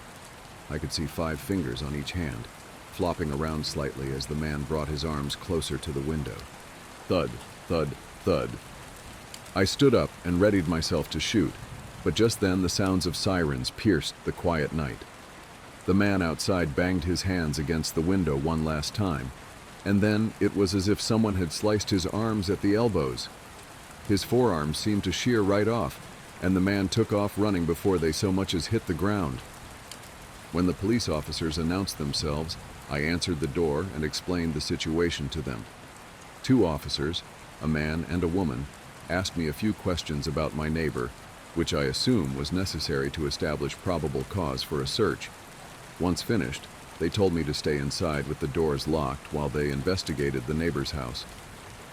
I watched them through the window of Alicia and Jay's room. They knocked on the neighbor's door, and when no one answered, they tried the front door handle. I watched the unlocked door swing open. The two looked at one another and then entered. I'm not sure what they found inside that house. All I know is that when they emerged a few moments later, they both looked very disturbed. When I went outside to ask what they had found, the female officer told me simply, "Your neighbor's dead." The rest of the night was a blur of strangers in uniforms filing in and out of my neighbor's home. Some came to my porch afterwards to ask me questions, and none offered me any answers. They moved with tight-lipped efficiency, their faces guarded, their words clipped. At one point, I wandered to the side of the house and found several people photographing something on the ground outside my bedroom window. Before they could ask me to leave, I made out the gruesome shape of two human arms. The kids and I have been staying in my parents' apartment for months, and I think everyone, even Jay, is getting tired of the cramped living situation. We can't stay in the house.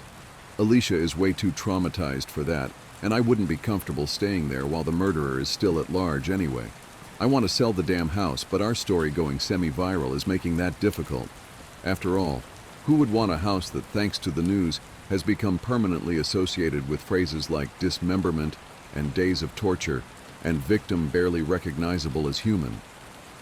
The previous tenant of my new flat left a survival guide. Today I finally met her. I didn't get much sleep last night either. The lack of sleep is making me wonder whether all these things happening are in my mind or not. But I'm reminded every time I see that damn note that it's all real. I spent hours last night searching for anything I could about Prudence Hemmings. If she had lived in a big, creepy mansion, I imagine she would have been easy to find. But us folk who live in tower blocks aren't so well documented. No one cares about our lives, no matter how extraordinary. I found an article about missing person Lila Hemmings. It suggested that she went missing under the care of her grandmother while playing in the park opposite the flats early in the morning.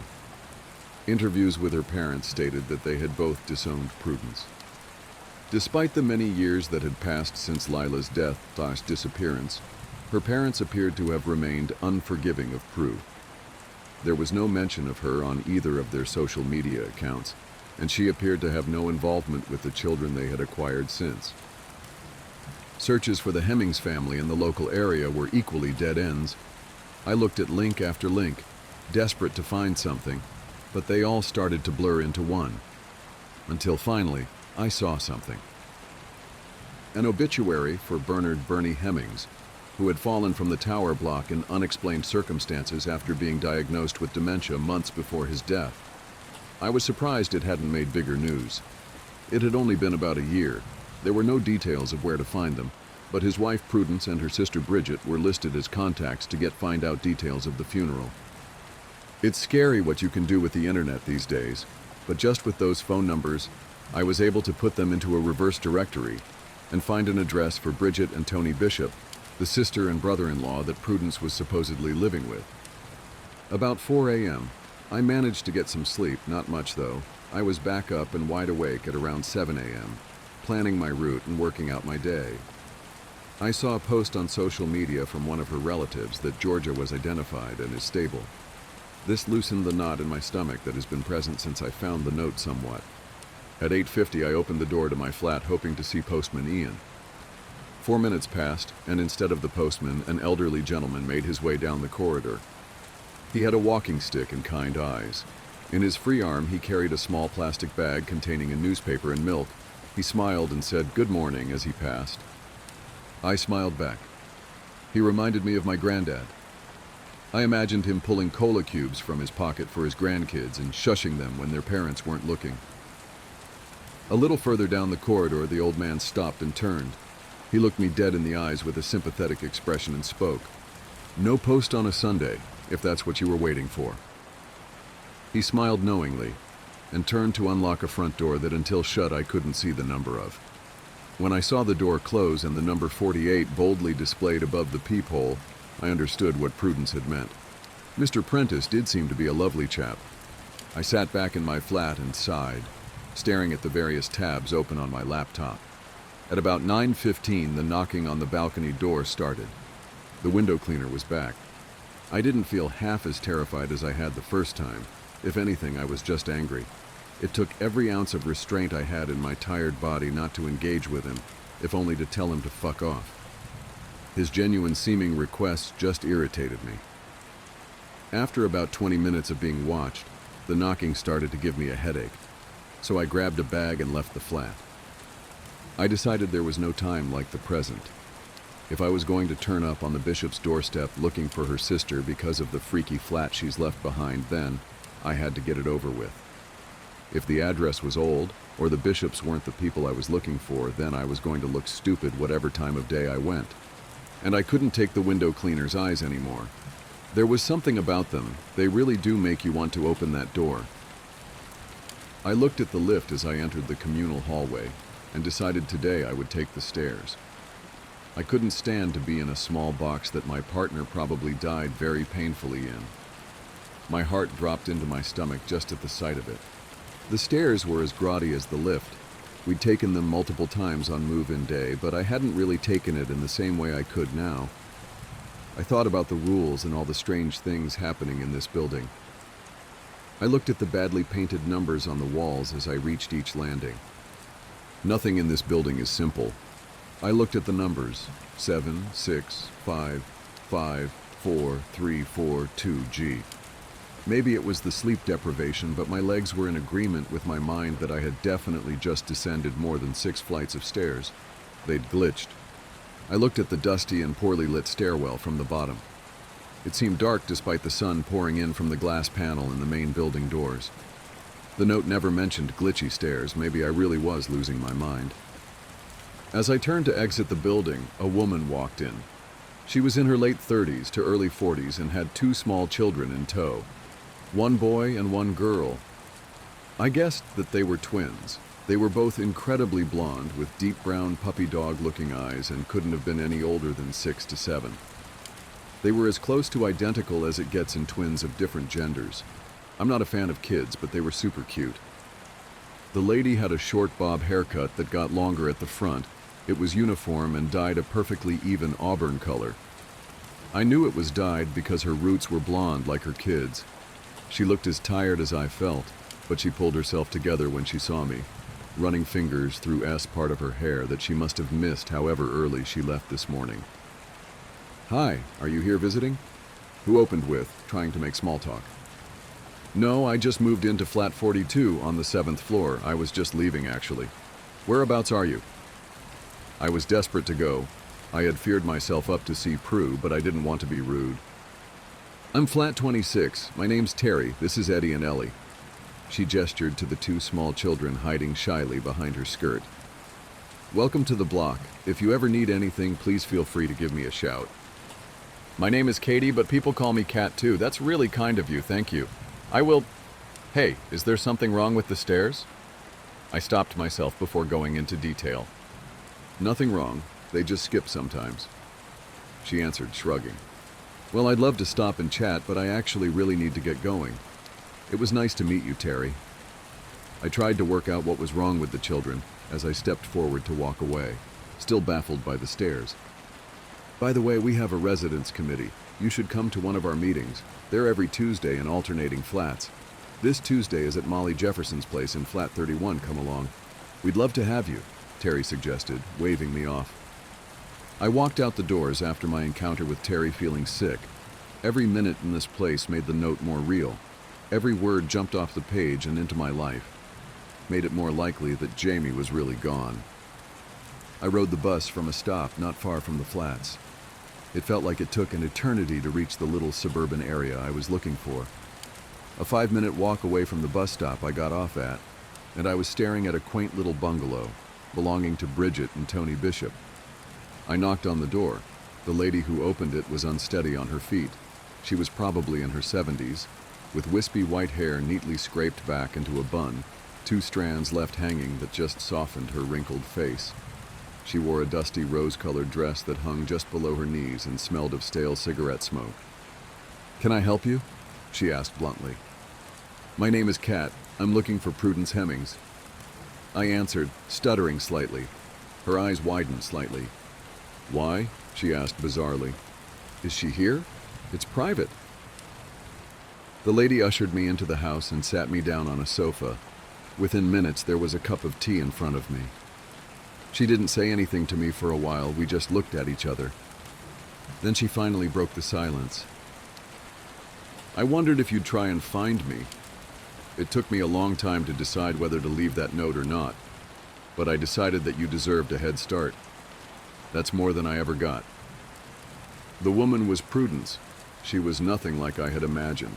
She seemed tough and hardened and spoke with a mostly blunt tone. She contributed before I could answer. "Terry called me not long ago, told me that she had met the new tenant. She said you looked shaken up and said that my note may not have been enough. I did say I couldn't fit everything on there, and the stairs didn't seem too important. The committee wanted to organize a meeting with you on your moving-in day, but I told them that was intrusive. The whole committee thing always seemed a bit excessive to me anyway." She spoke flippantly, like it was nothing. "It may have been intrusive, but we needed a warning. We spent a night in the place before I found your note. My boyfriend had already left for work at 3:15 and taken the lift. He didn't know." I broke as I told her what had happened. Her face dropped, and so did my hope for Jamie. "I'm so sorry. I really don't know what to say. I thought my note would reach you in time." She mumbled, her face to the floor, refusing to look at me as tears streamed down my face. "He's gone, isn't he? I didn't want to accept it, but I spoke to the postman, and your face says all it needs to. The postman said there might be a way I can have him back." I bit at her, devastated and angry. "He's gone. You can't have him back. What Ian is referring to isn't what you think. There's a way to get people back from the lift, but not as themselves. Trust me, I learned the hard way. Once they're back, you can't reverse it. I'm sorry about your man, but he's gone forever. Don't dig into the other way. To be gone forever is luckier than that alternative." She still wouldn't look up from the floor. "What do you mean?" "I don't want to talk about it. I said in the note that there are things I'd rather not discuss, and I need you to respect that, or I won't be speaking to you at all. Now move on and ask what you need to ask." Prudence cut me off. I decided not to push the topic further and moved on to some other things I needed to know. "What's the deal with Terry's kids? They seem sweet and normal."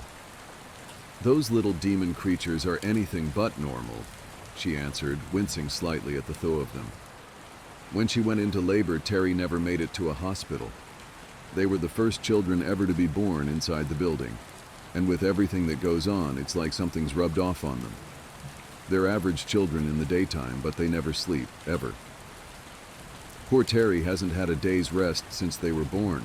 They also really love to steal birds and rats they find the cats playing with and torment them. Really annoys the cats."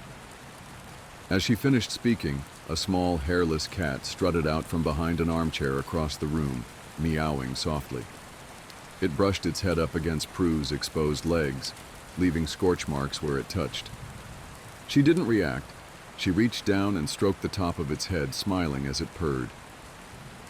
"And those?" I asked, eyes stuck to her now badly burned legs. She chuckled, pulled out a box and lit a cigarette, tapping the top layer of ash into a small silver dish in front of her. She offered me one, and I took it gladly. "They've always been my good friends. I couldn't leave the building without bringing a part of home with me. This little guy is Damon.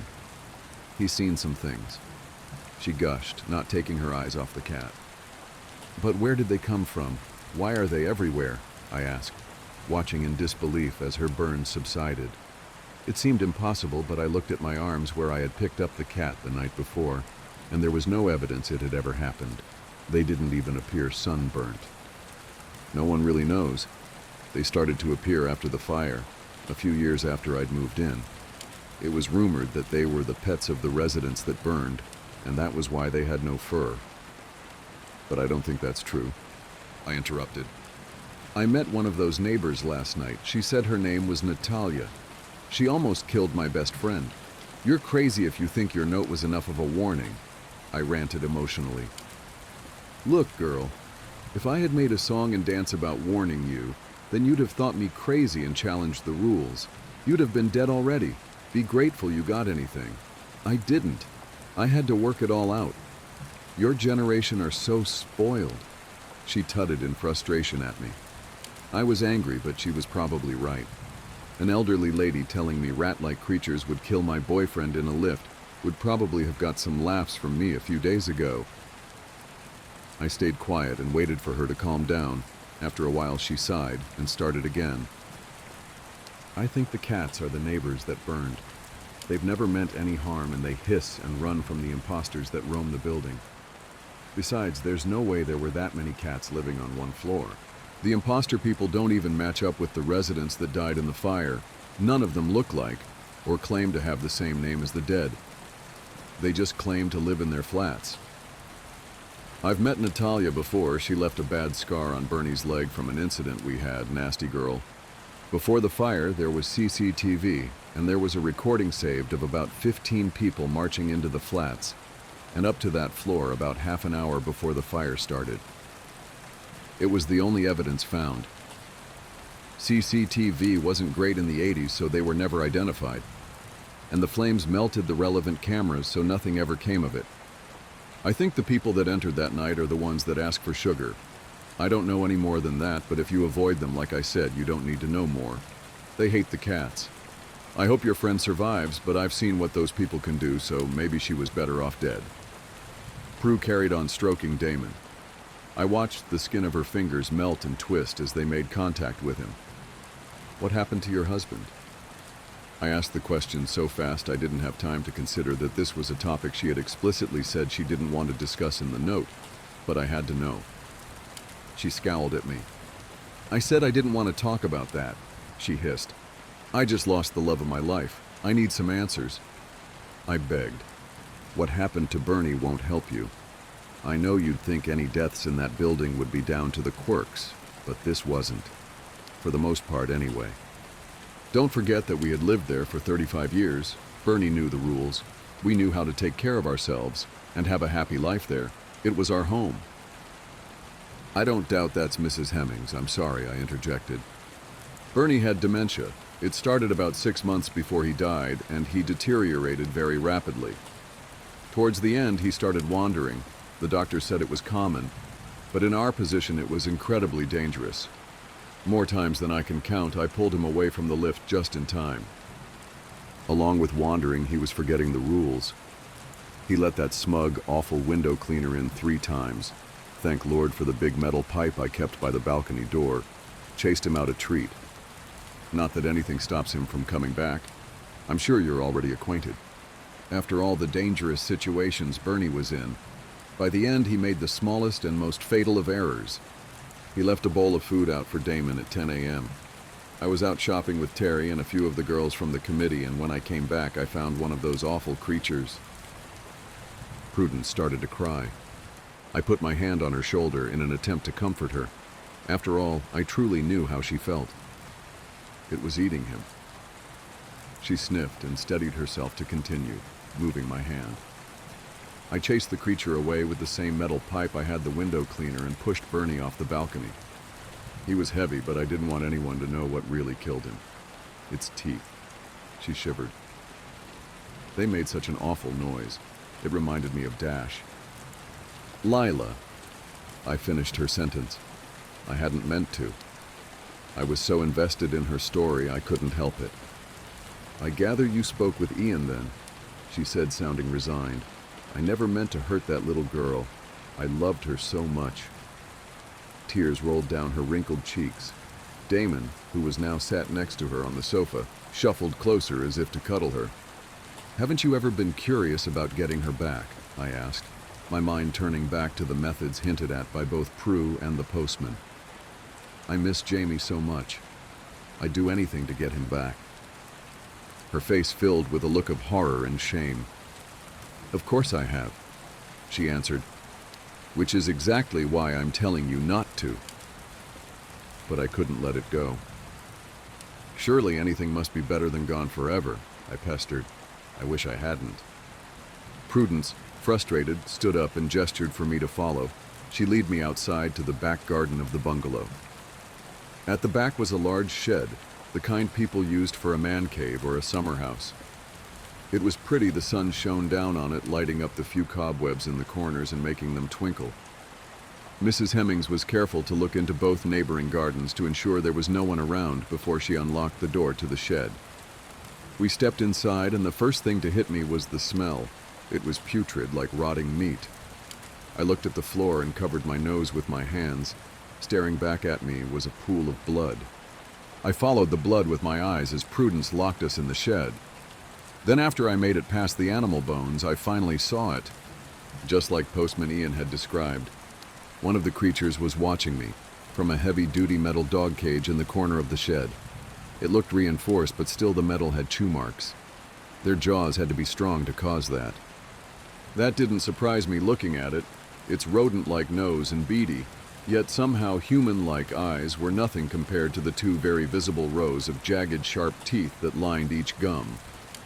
Despite its small stature, it was terrifying. Prudence opened a drawer in a dusty cupboard across the room and pulled out a can of dog food.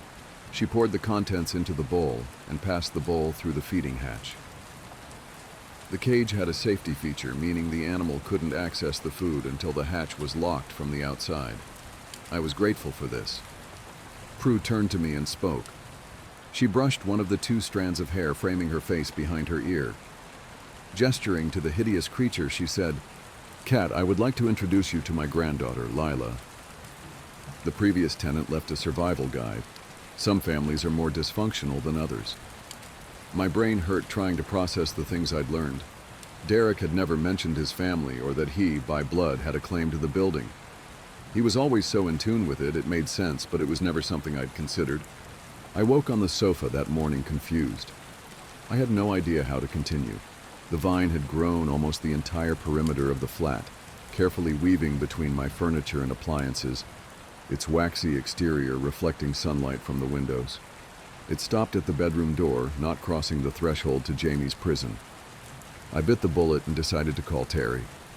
I hadn't spoken to her since her and the kids' visit a few days prior, and I wanted to see if she remembered Derek ever talking about his brother, or if she knew of any basement. Terry had grown up in the building. She was bound to have explored more thoroughly than Mr. Prentice. Before I could get on to any of that, I owed her an apology. My interaction with her had been rude, and I had been too distracted to check on her the past few weeks. I had been a terrible friend. I hit dial on video chat and waited for a response. When she picked up the phone, she looked even worse than she had the last time I saw her.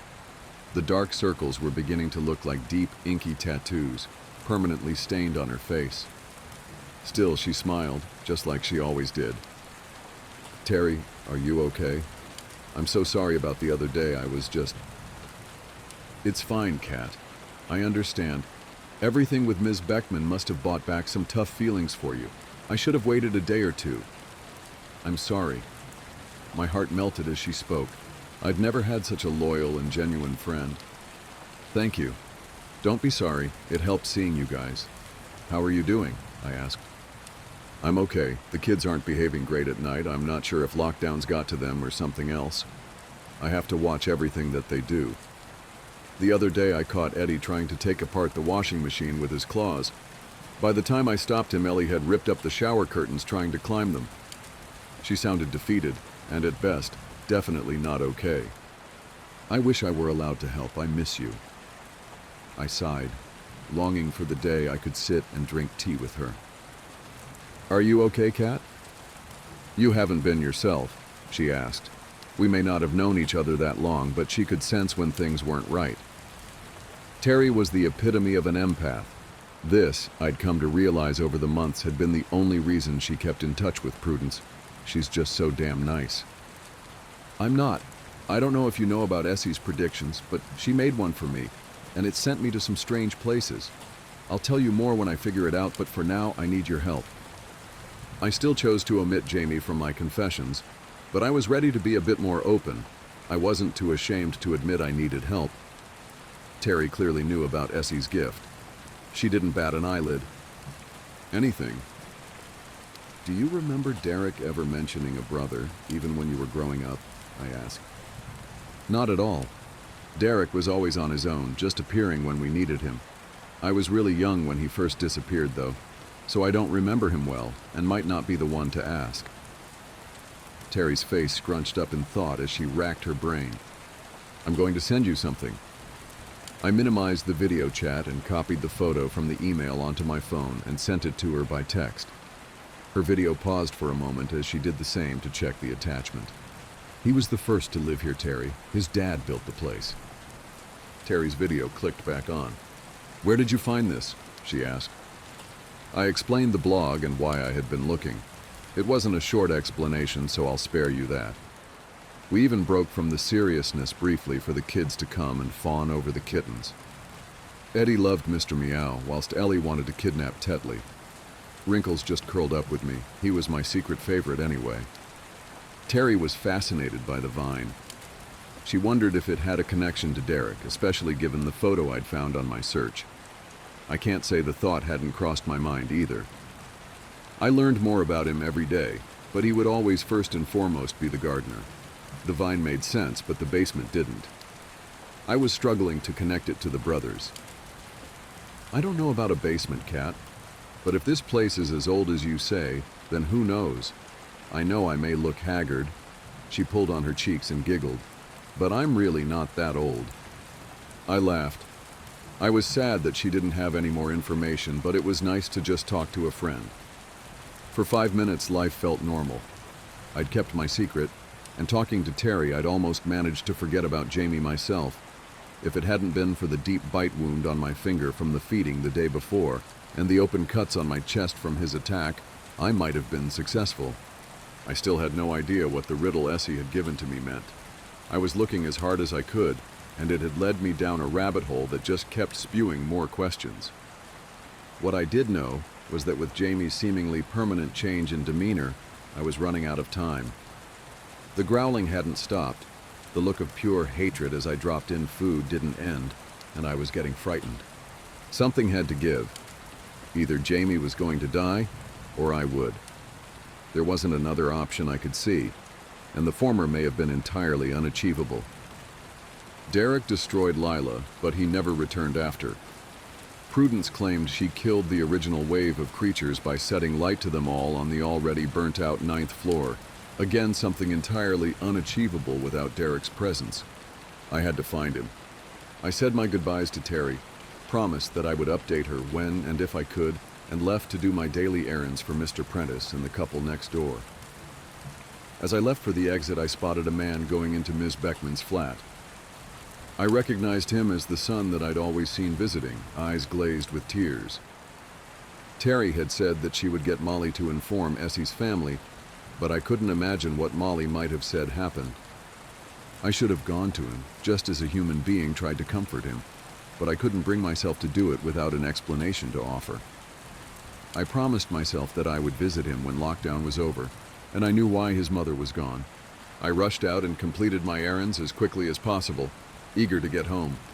Even having the name Albert Miles might have been helpful if I just kept digging on the internet. After I dropped the bags off at Percy and Sylvia's door, I turned the key in my own, entered and shut it behind me like I always would. That was where the normality ended, and my life was disrupted by an uninvited guest. When I turned to face the flat and caught a glimpse of my fold-out table, there was a tall figure stood right next to it. Albert, like Derek, was a little older than he had been in the photo. There was a family resemblance, but the eyes weren't the same. Albert's weren't warm and kind. They were cold and filled with malice. He wore a suit, similar to the one in the picture, but it wasn't as sharp. It was covered in a thick layer of dust and tattered, with loose threads hanging everywhere. like clothes that had been dug out of a box in the attic. He grinned at me. It was smug, like something you might expect from a slimy car salesman. It's been a long time since I had to visit any of the residents up here. I like what you've done with the place. Much more modern than when that old bent before you lived here. I was frozen to the spot. I hadn't been alarmed when his brother had appeared inches from me on a bench, but something about Albert was much more sinister. The thought of his son, dead on the balcony, played on repeat in my mind. "Why are you here?" I asked. He laughed. The smug grin extended across his cheeks. "I like you. You didn't even pretend not to know who I am. You know, Kat, I've always appreciated a person who cuts the small talk. It's better in business and in life. That trait will hold you in good stead." He was animated as he spoke, gesticulating wildly. "You didn't answer my question. Don't you find that ironic considering your sentiment?" I answered back, still terrified, but figuring that keeping him talking might somehow help the situation. "I don't need to answer your question. You know why I'm here." He continued to grin, raising an eyebrow and adjusting the torn sleeves of his suit. "It's not often that I've come across a tenant that causes as much chaos as you do. It's usually issues with the rent, and even something like that hasn't happened for quite some time. But you are something special." He stamped on part of the vine that was growing near his feet, and I watched as the enormous structure withered and shrunk in size, as if it were in notable pain. The beginning of my entire ordeal flooded back to me. I was back in my kitchen, discovering Prudence's note for the first time, reading the one rule that I'd never learned anything more about. 1. The landlord will never bother you. He doesn't visit, call, or communicate in any way, but make sure to pay your rent in a timely fashion always. I have only dealt with him once in 35 years, and let's just say I never missed another rent day. Any repairs required, you speak to the agent you rented the place with. Rule number 1. So much happened that I hadn't thought much about that rule, but there must have been a reason she put it first, before even mentioning the creatures. Suddenly, the literal monster in my closet seemed soft and fluffy in comparison to the ageless man stood in front of me. "I've paid my rent. Why are you here?" I stood firmly, curling my shaking hands into fists. It was more for comfort than aggression. On the surface, I was hoping it would appear I was standing my ground. The rent part was true. It was hard, but I always found a way. I was still training to teach and pulled in extra cash running after school clubs as I trained. Even during lockdown, I was creating digital learning tools. This place was my home, and I'd followed the first rule to the letter to keep it. "Maybe you aren't as bright as I thought." He rolled his eyes.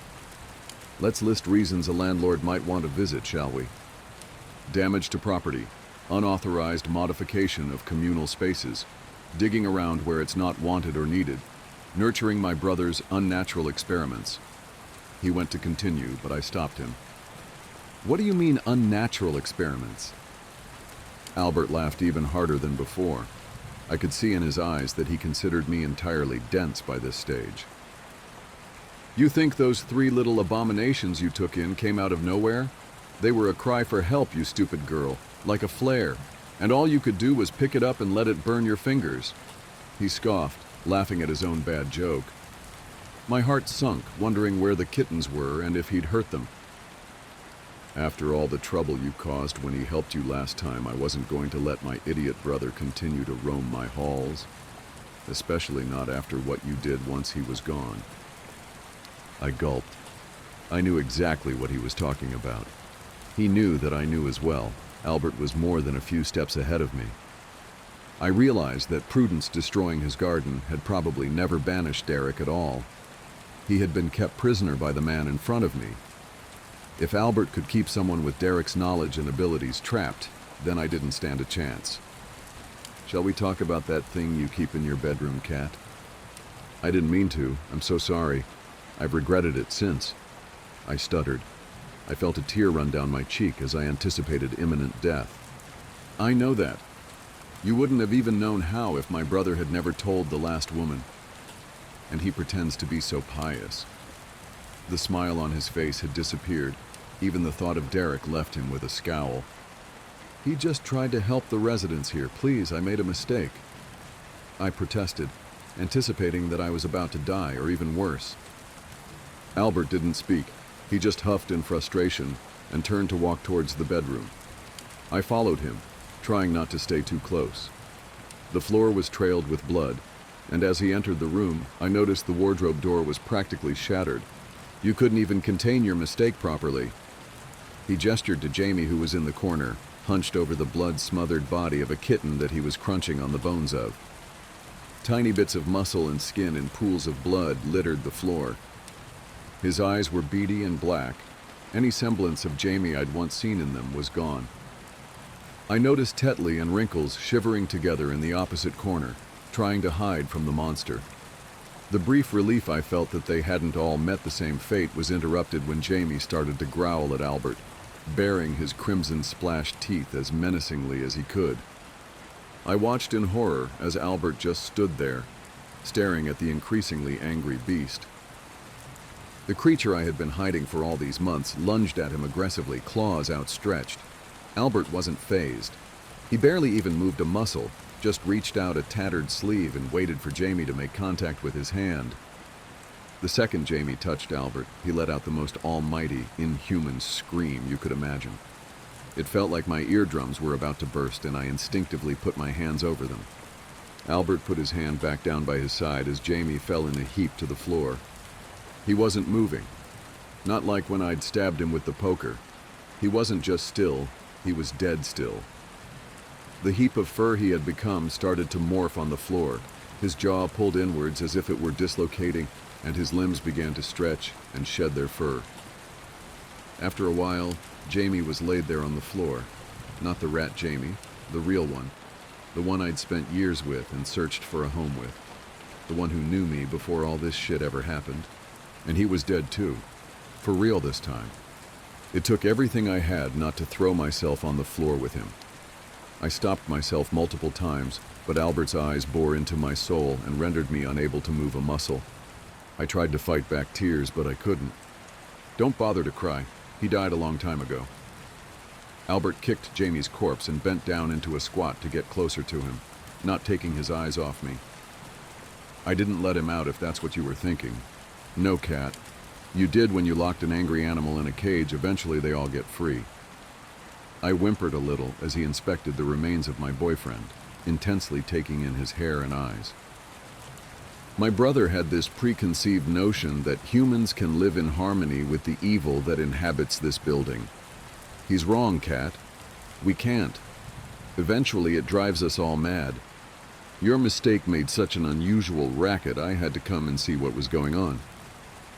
Did you ever imagine keeping him like that before you lived here? Of course not. I tried to interject, but he wouldn't let me. He was in full-blown monologue. This place fucks us up, Cat. You can't make it any better, regardless of how many shrubs you plant outside. He stroked Jamie's cold, dead face gently, barely touching it with his fingertips. The body evaporated beneath them, becoming nothing more than a pile of dust on my carpet. I hadn't even got to touch him, one last time. Albert stood back up, salesman grin plastered back on his face, and brushed his sleeves. I've cleaned up your mistake. Aren't you going to say thank you? I held back the bile that was forming in my throat, took a deep breath, and summoned every ounce of strength that I could just to speak. He was right, this place had fucked me up. But losing your partner like that would do the same to anyone. I thought of the little boy in the mirror, Mr. Prentice, even Ellie and Eddie. This wasn't for me. You're wrong about this place. Not everything here is evil. I made a mistake, but it's you that's evil. You killed your own son. What I did came from love. I blurted, trying to organize my thoughts. You don't know a damn thing about my son, and you won't. This is your only warning, Cat. Stop digging into my family. Consider my brother dead and keep quiet. He spoke sternly. I didn't dare try to talk back again. Despite knowing I'd hit a nerve, everything about him set me on edge. He took another vicious stamp on part of the vine as he exited the bedroom. It shriveled entirely underneath his dusty dress shoes, back to the size that it had been when I pulled my foot free, except it wasn't green anymore. It was brown and rotten. He turned to me once more before he reached the front door of the flat to leave and spoke. "If you dare continue your pointless little mission to try and find Derek, you will meet the same fate as that blind old bat from down the hall. People here will always do as I tell them. Let her be an example of why not to meddle in my family business. Feel lucky that I didn't eviscerate you on the spot, or worse." He winked at me, knowing that he had complete control of the situation, and left with a simple, "Bye for now, cat."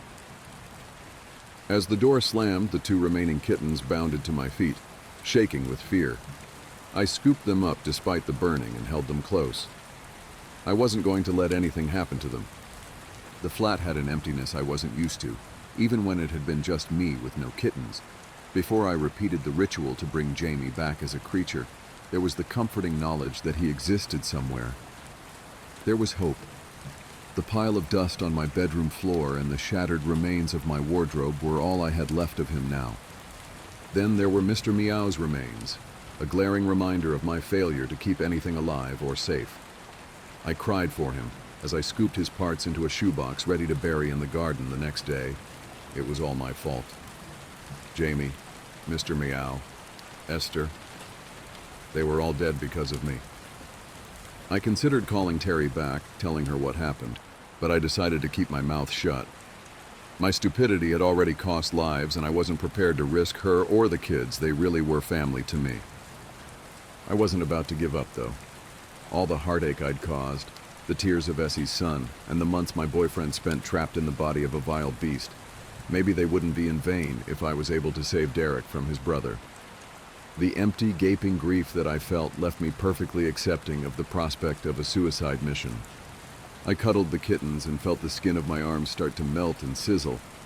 If they really were a cry for help, I had to listen. I just couldn't let it go. The previous tenant left a survival guide.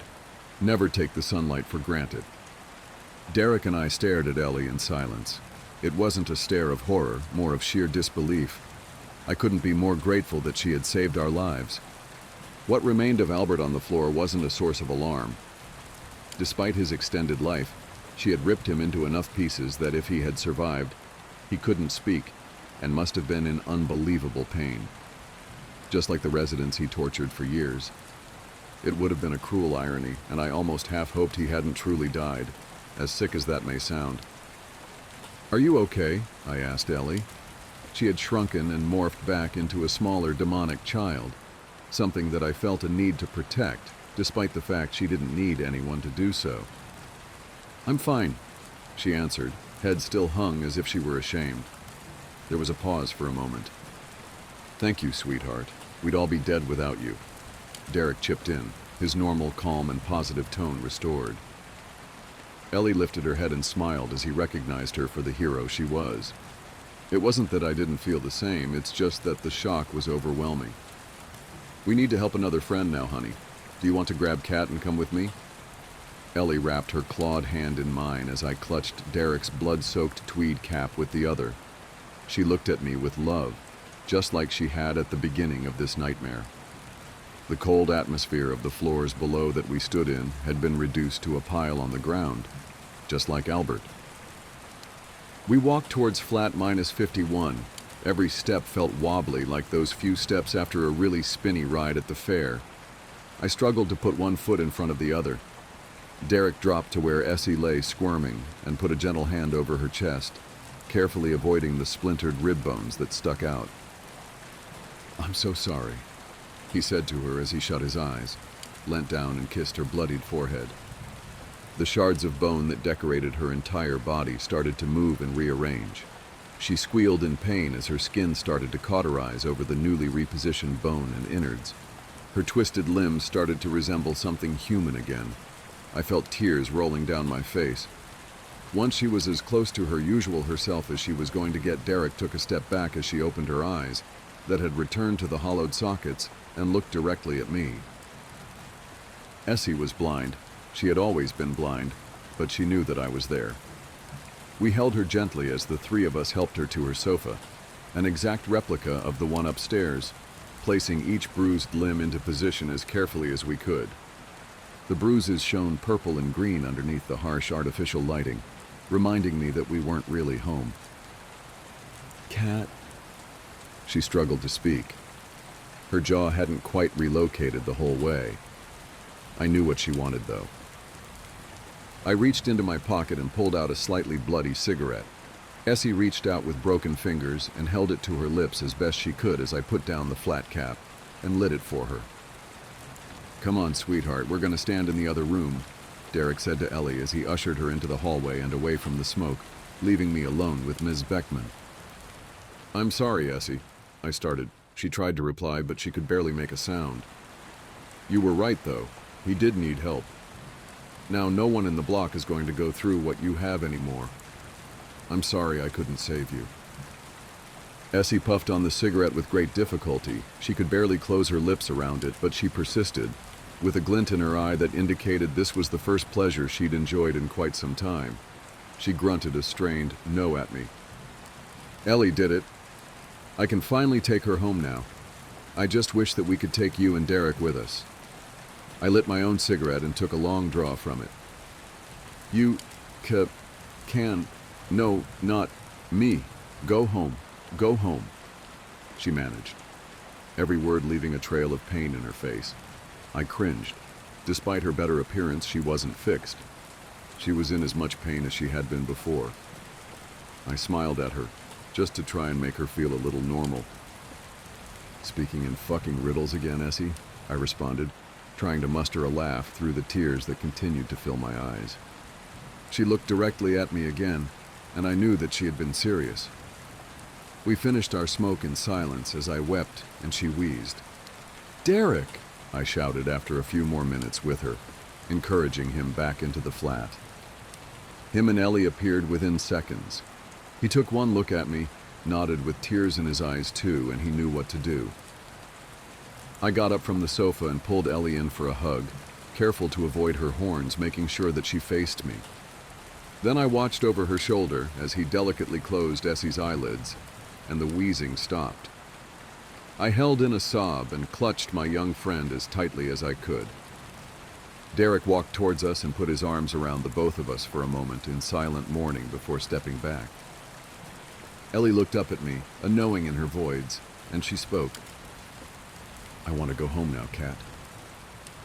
Her words broke what was left of my resolve. The sobbing began and Derek put his hand on my shoulder. He started to walk us out of the hallway, and as we reached the mess on the floor that had once been Albert, outside the door of flat -42, I came to a sudden stop. "No further. We need to go in there," I said, directing them into the open door of my anti-flat. Derek tried to speak and protest, but I stopped him the moment he opened his mouth. "Please, just trust me." I wasn't angry or frantic like before, and I think that he knew I wasn't trying to lead us into more trouble. I recognized that I'd probably done enough of that to last a lifetime. Essie hadn't led me astray before. Her advice had been sound. I'd taken a few detours, but I got to the right place eventually. If I were to respect her death, then I had to follow the last bit of advice she gave out. The flat was familiar. My sofa, fold-out table, and kitchen were all there, identical to the ones I'd spent so much time at. The flat was windowless, the sole indication in my confusion that I wasn't truly home.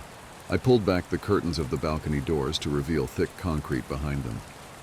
It was sad, really, but I almost longed to see the window cleaner tapping on the glass and begging to be let in. I would trade his persistent harassment for my current predicament in a heartbeat. I felt my face sink. Whatever Essie had wanted me to see here wasn't as clear as I'd hoped. I should have anticipated that it wouldn't be easy. Derek and Ellie stood in silence as I inspected every inch of the place, even down to an equally smashed copy of the prison I had kept Jamie in. Frustrated, I eventually looped back into the living room, prepared to walk out the front door and follow Derek to the basement entrance, where he would leave us again. The prospect of going through all that, for him to remain trapped in these layers, was more disheartening than anything I'd felt before. Then I saw the light. It wasn't a eureka moment, or some sort of religious epiphany. It was an actual physical light. It wasn't artificial like the one that had plagued our stay in the Undertower. It was real, and it was coming from the sun. "How?" Derek uttered in wonder as his eyes fixed on the grate that had appeared at the top of the concrete, behind the sliding balcony doors. The sun flooding in lit up his whole face and electrified his kind eyes. The opening looked just the same as it had the night I found the kittens, but from the other side, its appearance was all the more poignant. Who would have thought that metal bars could signify such freedom?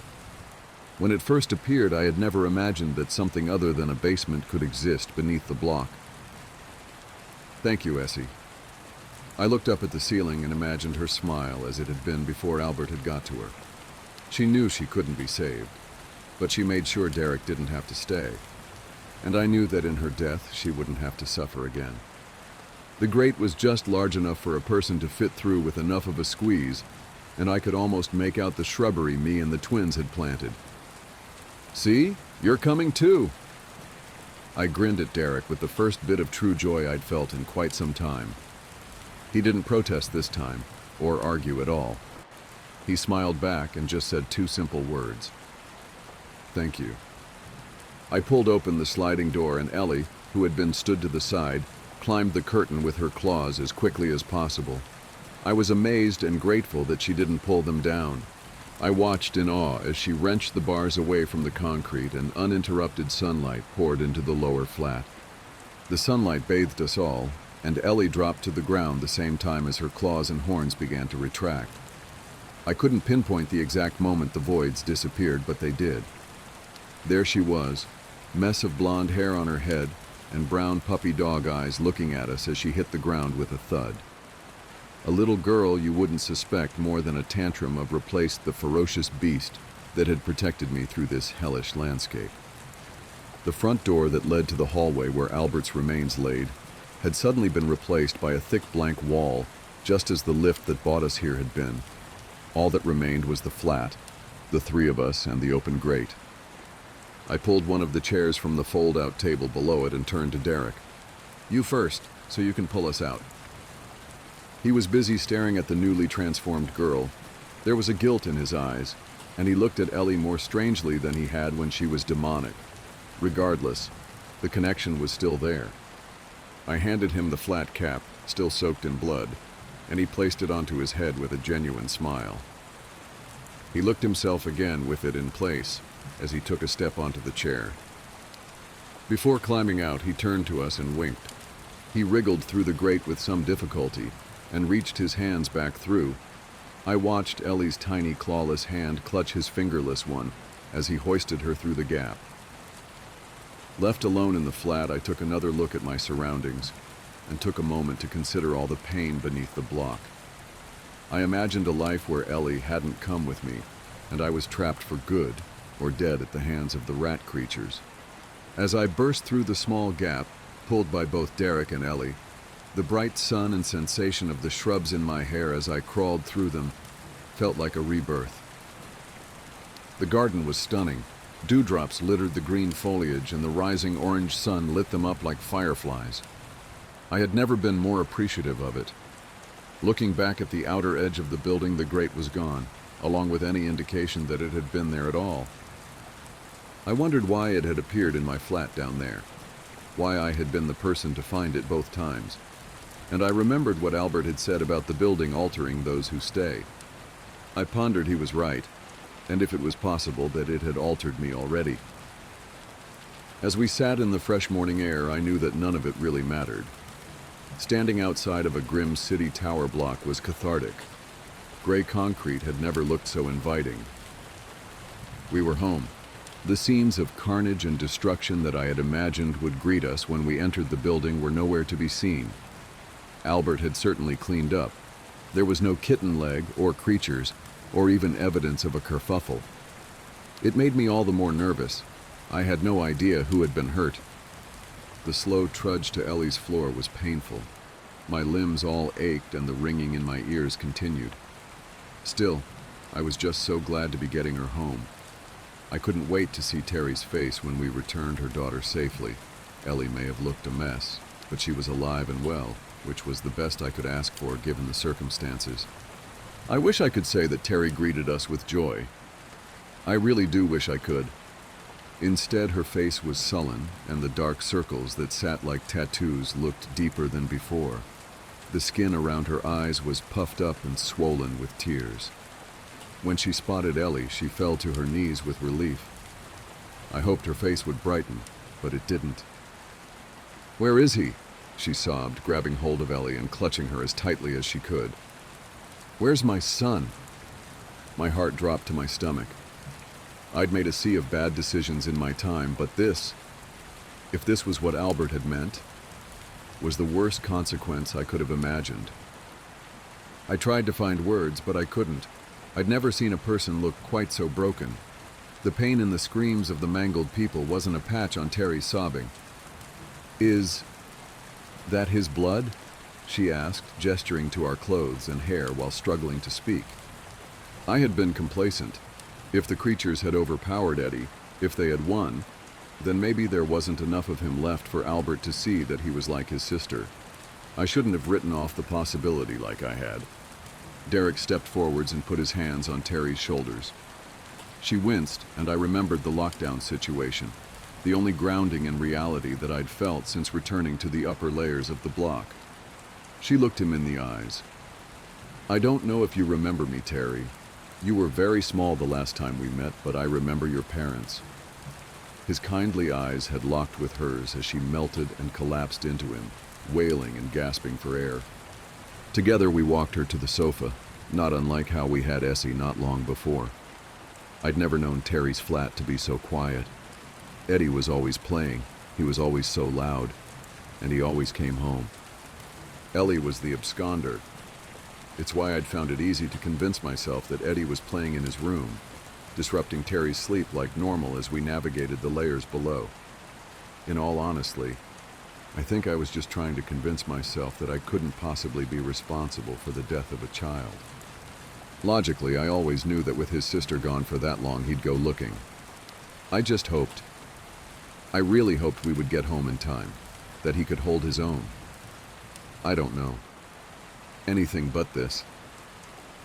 I had buried my worries. Terry couldn't breathe properly through thick, heavy sobs. The noise muffled my already fucked up ears.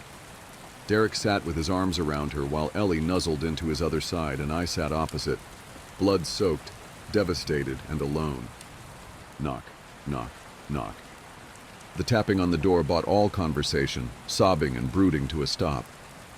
Terry sprinted to the door, hope in her eyes, and as it opened, she wailed in joy. "Get off me, Mum! Where's Ellie?" The familiar voice of the young boy jolted me back into the room, and I turned to see Eddie, accompanied by none other than Mr. Prentice. Eddie spotted his sister on the sofa and ran towards the three of us. "Whoa, where did all the blood come from? Cool," he shouted. There were a few cuts and bruises covering his limbs, but he seemed mostly unharmed. His excitement was enough to tell me that he was okay. Derek stared at him in disbelief, not unlike how he had Ellie upon their first meeting. I turned and walked towards the door, to where Terry and Mr. Prentice were speaking. Mr. Prentice wobbled slightly as he kept himself propped up with his cane. "What happened?" I asked. "I'm not sure. I heard a lot of banging and decided I should go and check what was going on. I found him at the bottom by that ghastly lift. I didn't recognize the man in the suit. I couldn't get close enough, but I don't understand how anyone could stand over an injured child and not help. He ran into the lift when I got closer, and you know how I like to avoid that place. I'm not sure why folk run from me sometimes, but it was probably for the best. I'm not sure what I'd have done." I imagined Mr. Prentice in his animal form running towards Albert. Imagining that the landlord had run scared from the beast warmed my heart. Anyway, I'm rather tired, so if you don't... Mr. P stopped as he caught a glimpse of the inside of the flat behind us. His eyes widened. "Is that... Derek?" Derek came up behind us and reached out a bloodied hand to shake Mr. Prentice's. The elderly man looked unsteady on his cane, as if he had seen a ghost. "It's been years," he stuttered, beaming, firmly gripping Derek's intact hand. "We shall have to have a drink together, my friend." "We will," Derek smiled. "I'm back now. There'll be plenty of time to catch up." Terry clutched the twins tightly as the two men reveled in their meeting. I couldn't help but smile quietly to myself and think of Essie. The kids were safe, Derek was back, and Albert couldn't continue to terrorize the block. And yet again, Mr. Prentice had proved himself the real MVP. We left Terry and the kids to have some family time. Ellie hugged Derek so tightly as we left, I thought she might crush him. We walked back to the 7th floor where mine and Mr. P's flats were. It should have been a victory walk, but I couldn't shake the feeling that everything wasn't entirely over. My feeling was confirmed once the door to flat 48 closed behind Mr. Prentice and Derek looked at me gravely. There's a few more things you need to know, Kat. Can you get cleaned up and meet me in the garden? The first happened on a case that I went out on right after I got out of training and was still pretty new to everything. Before I took this job, I was a volunteer, so I had a basic idea of what to expect. But on those calls, you're mostly dealing with finding lost people after vets have found signs of them. As an CR officer, you go out for all kinds of cases, from animal bites to heart attacks. This case got called in early in the morning, from a young couple who were up on one of the trails that goes by the lake. The husband was completely hysterical, and we couldn't really figure out what was going on. We could hear the woman screaming in the background, and he was begging us to come up there right away. When we get there, we see him holding his wife, and she's got something in her arms. She's screaming these awful, almost animal-like screams, and he's sobbing. He sees us and he screams at us to help them, to please get an ambulance up there.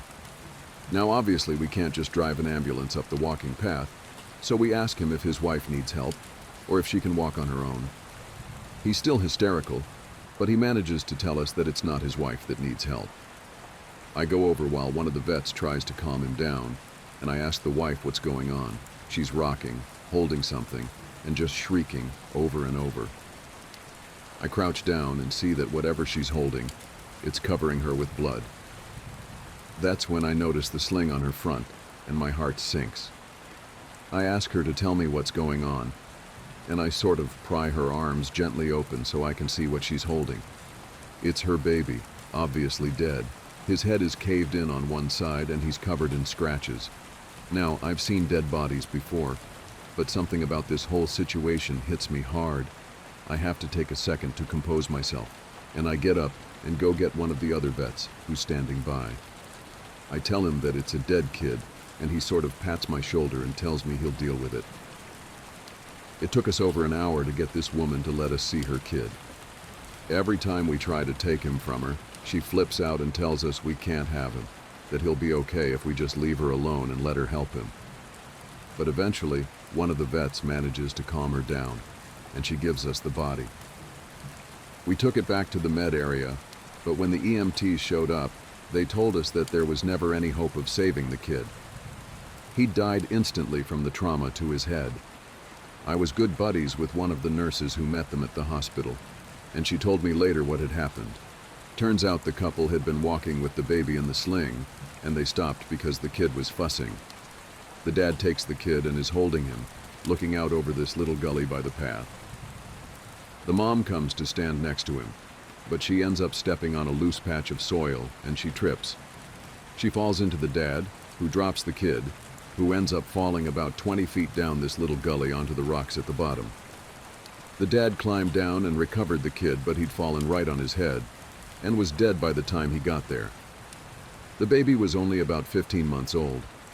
It was a total freak accident, a series of events that coalesced into the worst possible outcome. Probably one of the more awful calls I've been on. I haven't seen a lot of animal bites in my time as an SAR officer, mostly because there aren't that many animals that come around the area. While there are bears in the area, they tend to stay pretty far away from people, and sightings are highly unusual. Most of the animals you'll see are small ones, like coyotes, raccoons, or skunks.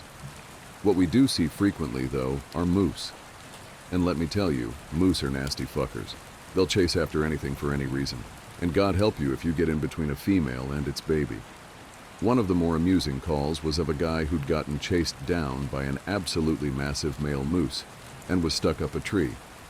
Took us almost an hour to get him down, and when he was finally on solid ground again, he looks at me and says, "God damn, them fuckers is big up close." I guess that's not really a scary story, but we still laugh about that one.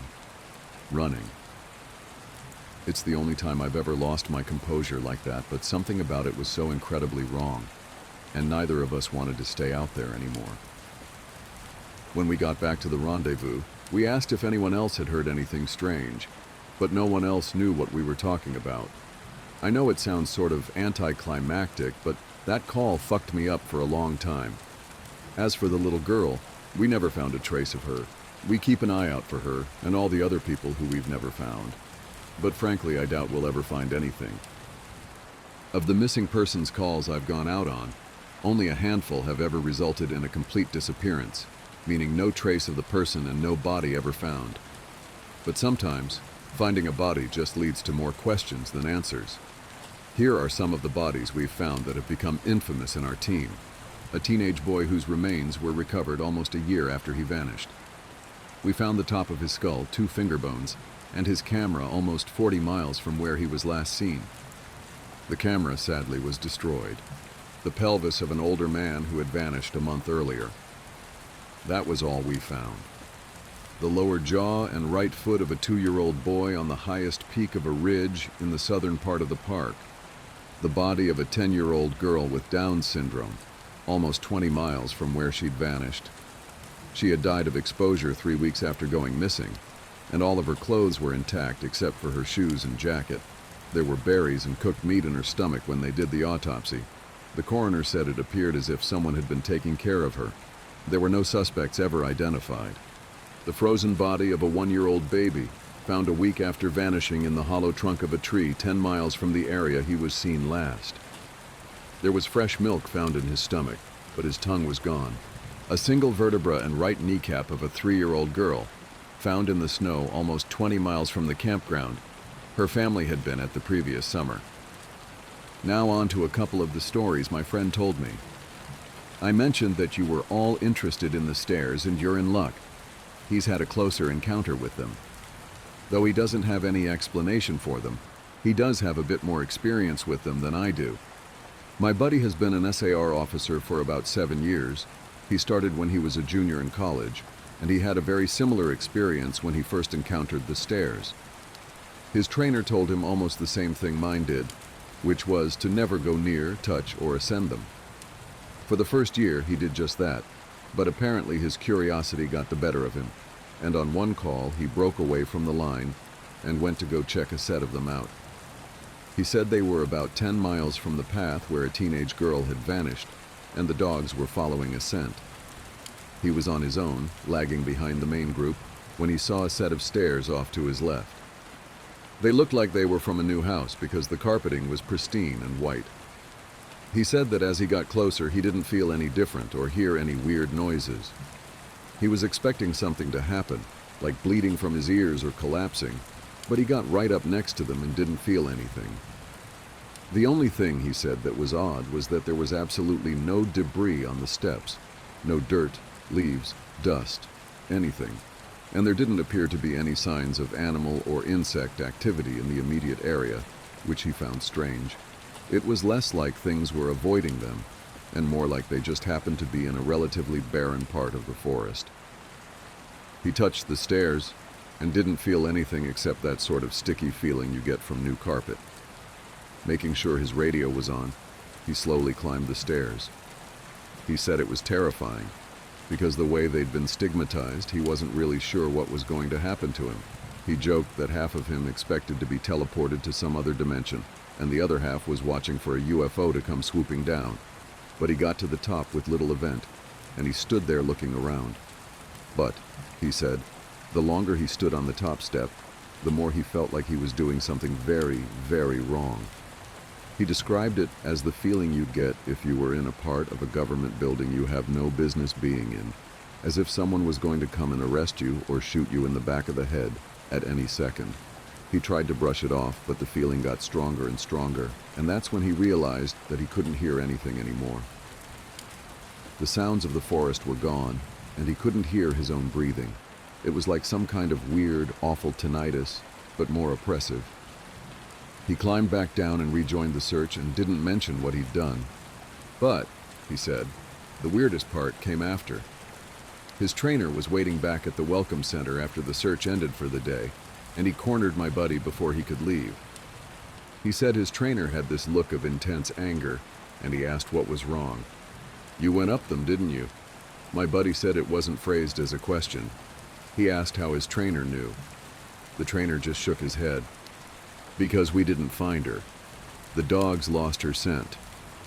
My buddy asked what that had to do with anything.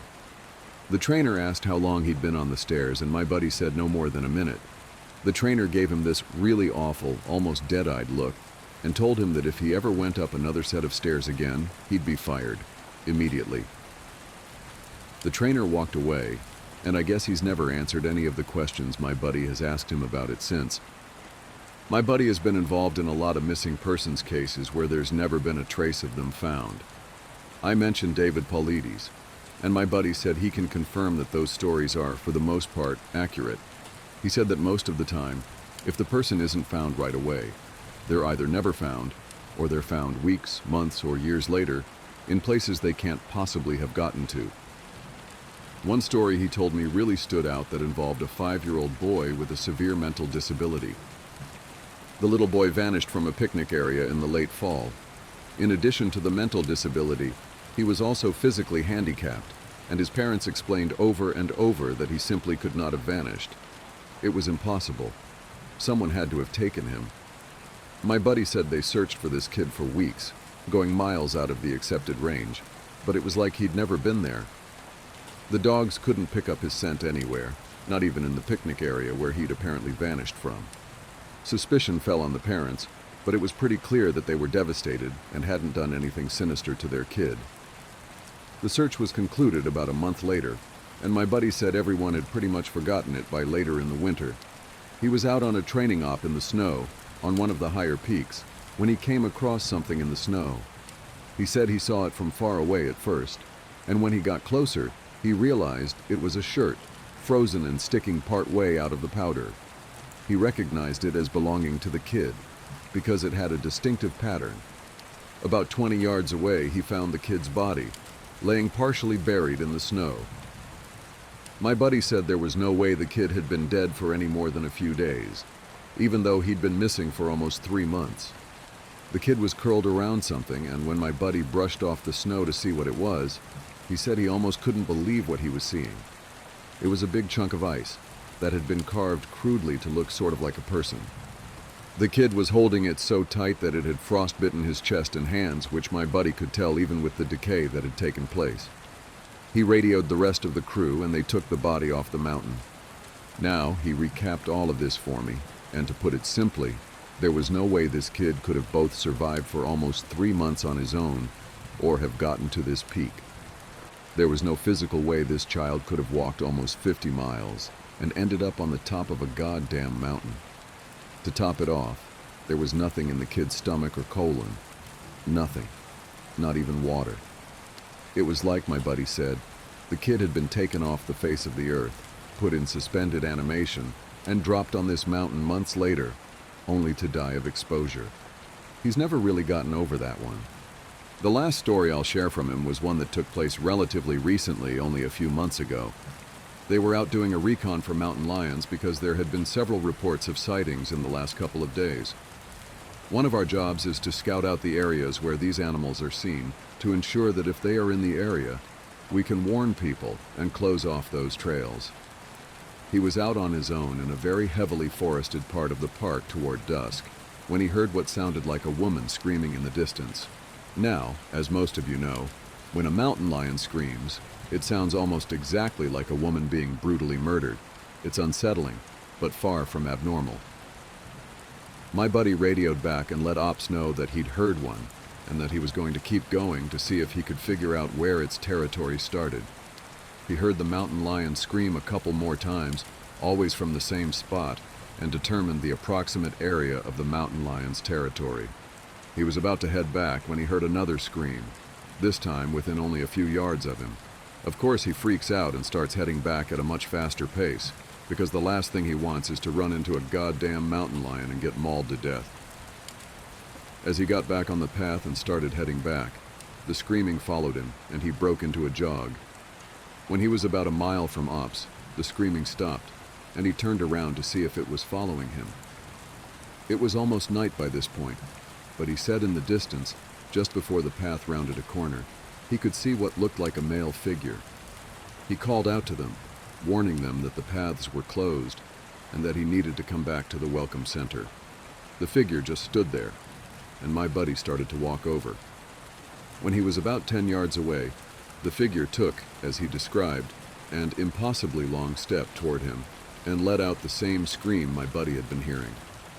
My buddy didn't even say anything. He just turned and sprinted back to Ops, never looking behind him. By the time he got back, the screaming had moved back into the woods. He didn't mention it to anyone else, just said that there was a mountain lion in the area and that they would need to close those paths until the animal could be located and moved. My roommate has been narrating everything he does. When you live with someone long enough, you get used to the little annoying things, like the way they leave dirty socks on the couch or their penchant for eating cereal at 2 a.m. But there's something different about my roommate, Luke. It's not that he's strange in the way that most roommates are. No, it's something else entirely. It all began on a lazy Saturday morning. I was sitting on the couch, scrolling through my phone, trying to decide what to do on my day off. My eyes flicked to the kitchen, where Luke was preparing breakfast. He had his usual routine: crack an egg, scramble it, throw in a slice of bread, and make a weird mashed-up sandwich. He always did this in a way that made it seem as though he was performing some culinary masterpiece. But then, something unusual happened. "Luke is walking in the kitchen," he muttered, as if someone else were in the room narrating the scene. He didn't even seem to notice. He's stepping lightly, trying not to make noise on the creaky floorboards. The smell of coffee wafts through the air as he opens the cabinet. I blinked, not sure if I had heard him correctly. I glanced over at him. He was still moving around, completely absorbed in what he was doing. His voice continued, almost casually. The cereal box is knocked over by his elbow as he reaches for the mug. He's beginning to wonder if he should put the cereal back in the pantry or leave it out for later.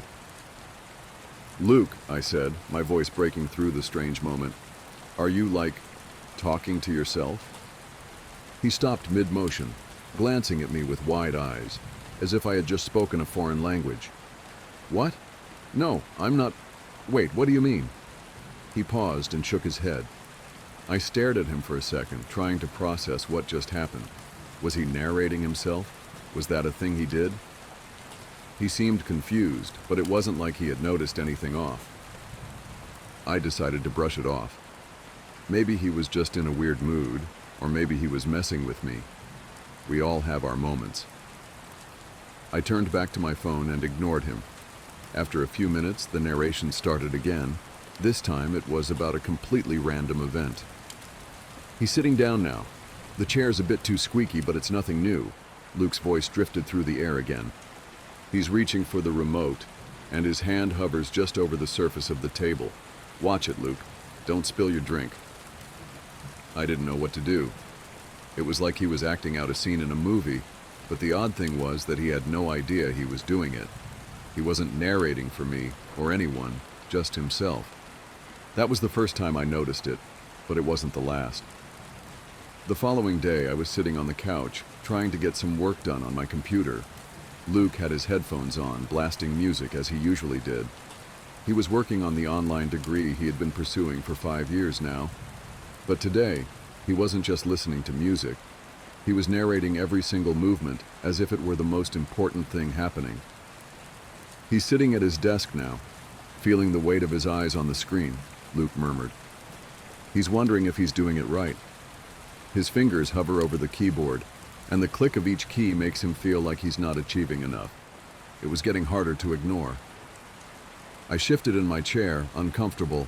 I tried to focus on my work, but Luke's voice, low and rhythmic, kept breaking through my thoughts.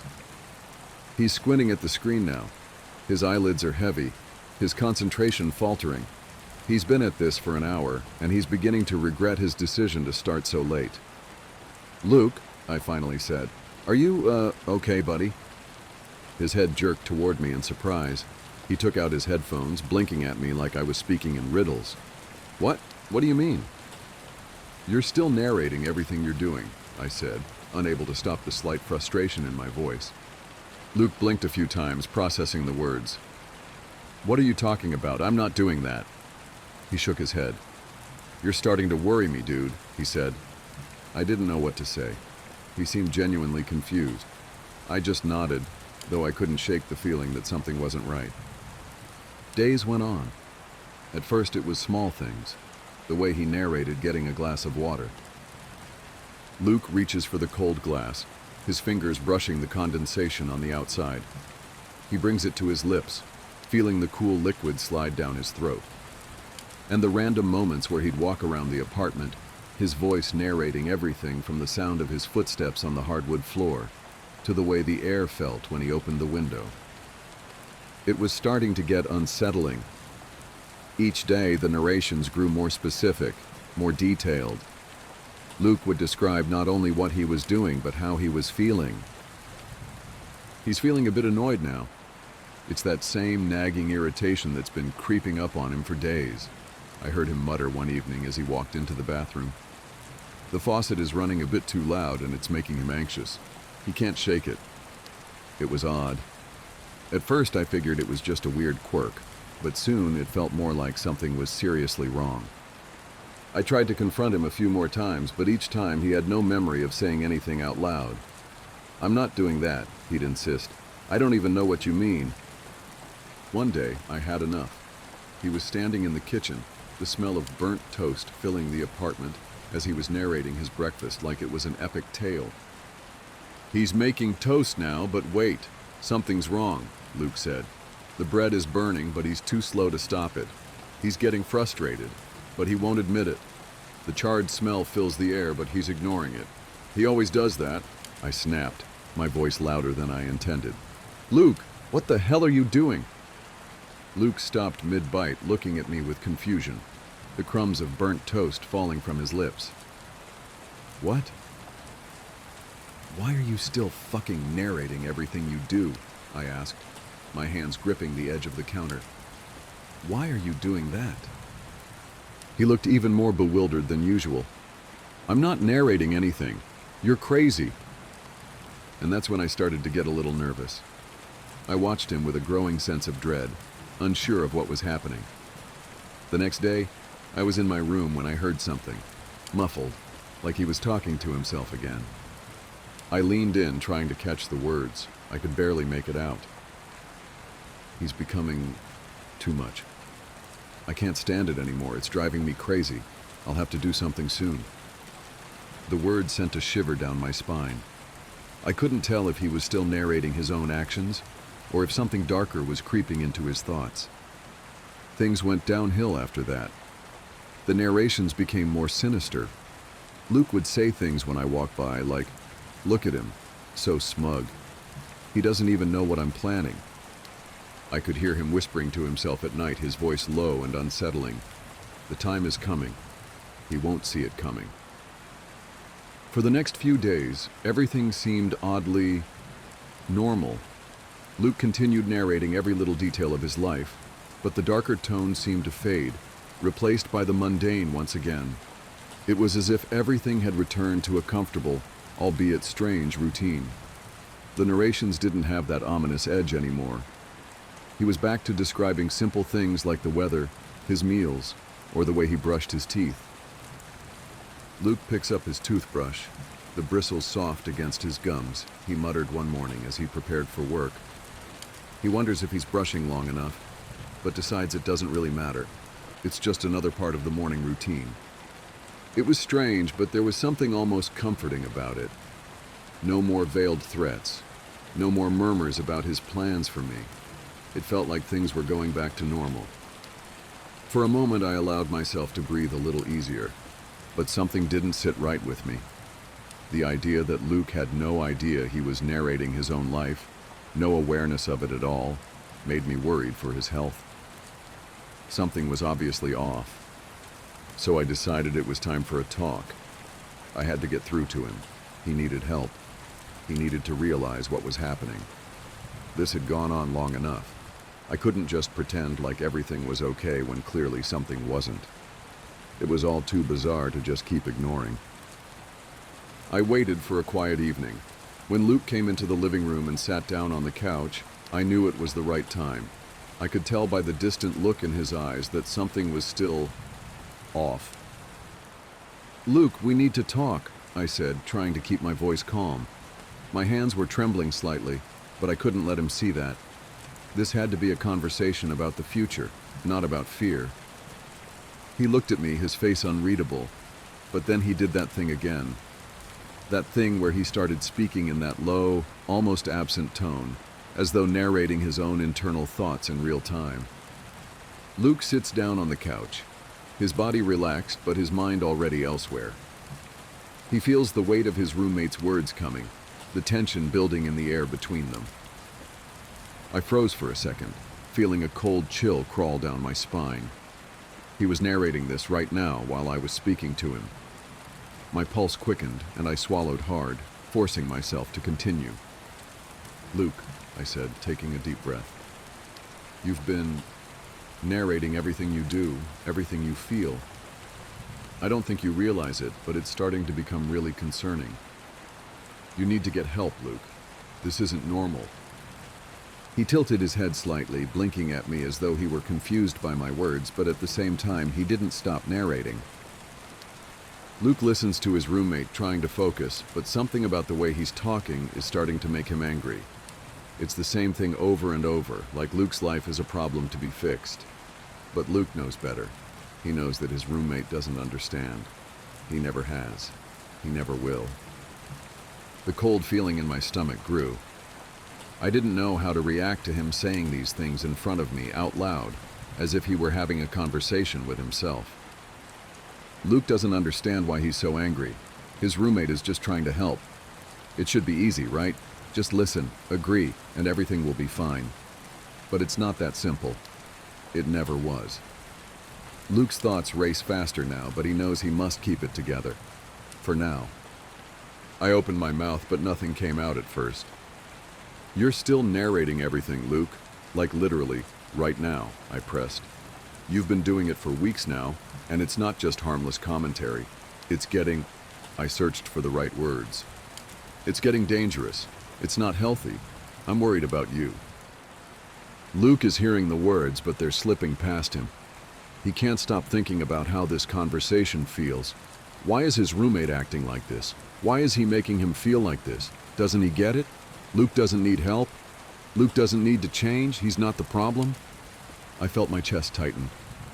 "Luke, please, listen to me. You're not okay. This isn't normal. I'm not trying to attack you. I want you to get help. I want you to be okay." Luke watches his roommate, sees the frustration, the concern etched on his face. It's almost laughable. Doesn't he see? Doesn't he get it? He is the problem. Luke is done with his opinions. It's time to act, time to fix this once and for all. I could hear the agitation in his voice. His tone had changed, gone darker. His words were louder now, more insistent. Luke feels his anger bubbling to the surface. He just keeps repeating the same thing over and over, but it's getting under his skin. He can feel it, the irritation, like a tickle in the back of his throat. But then it grows, it swells, he wants to scream. "Luke," I started again, my voice trembling now. "This isn't you. I know you're upset, but..." Luke can't take it anymore. The words are too much, the pestering is too much.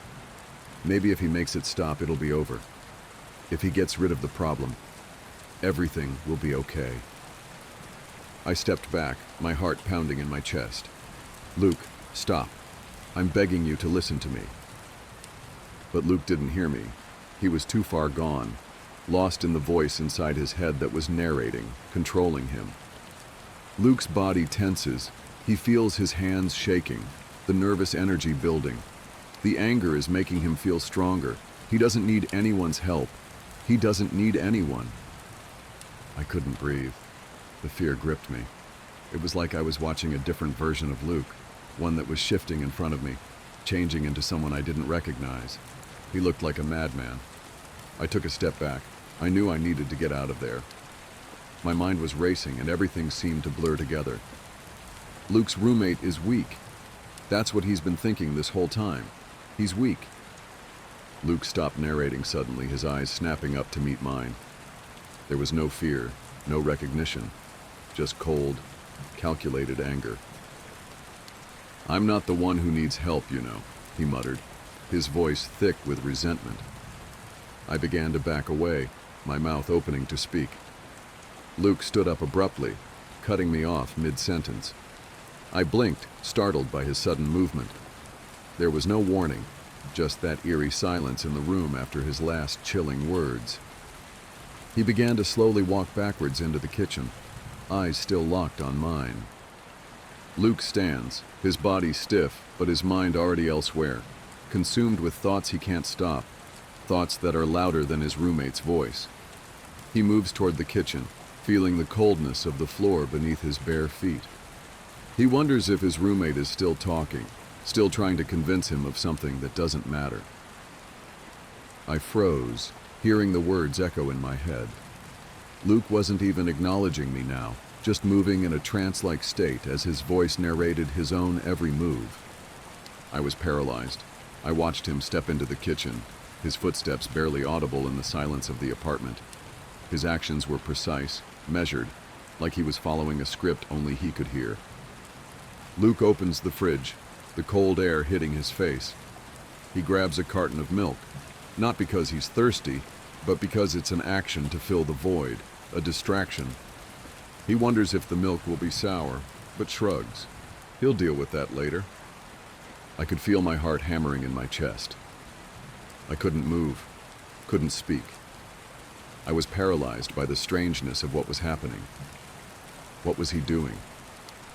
Luke places the milk back in the fridge. His movements were so ordinary, so mundane. It wasn't just the narration that unnerved me. It was the quiet way he was moving, the deliberate, slow pace.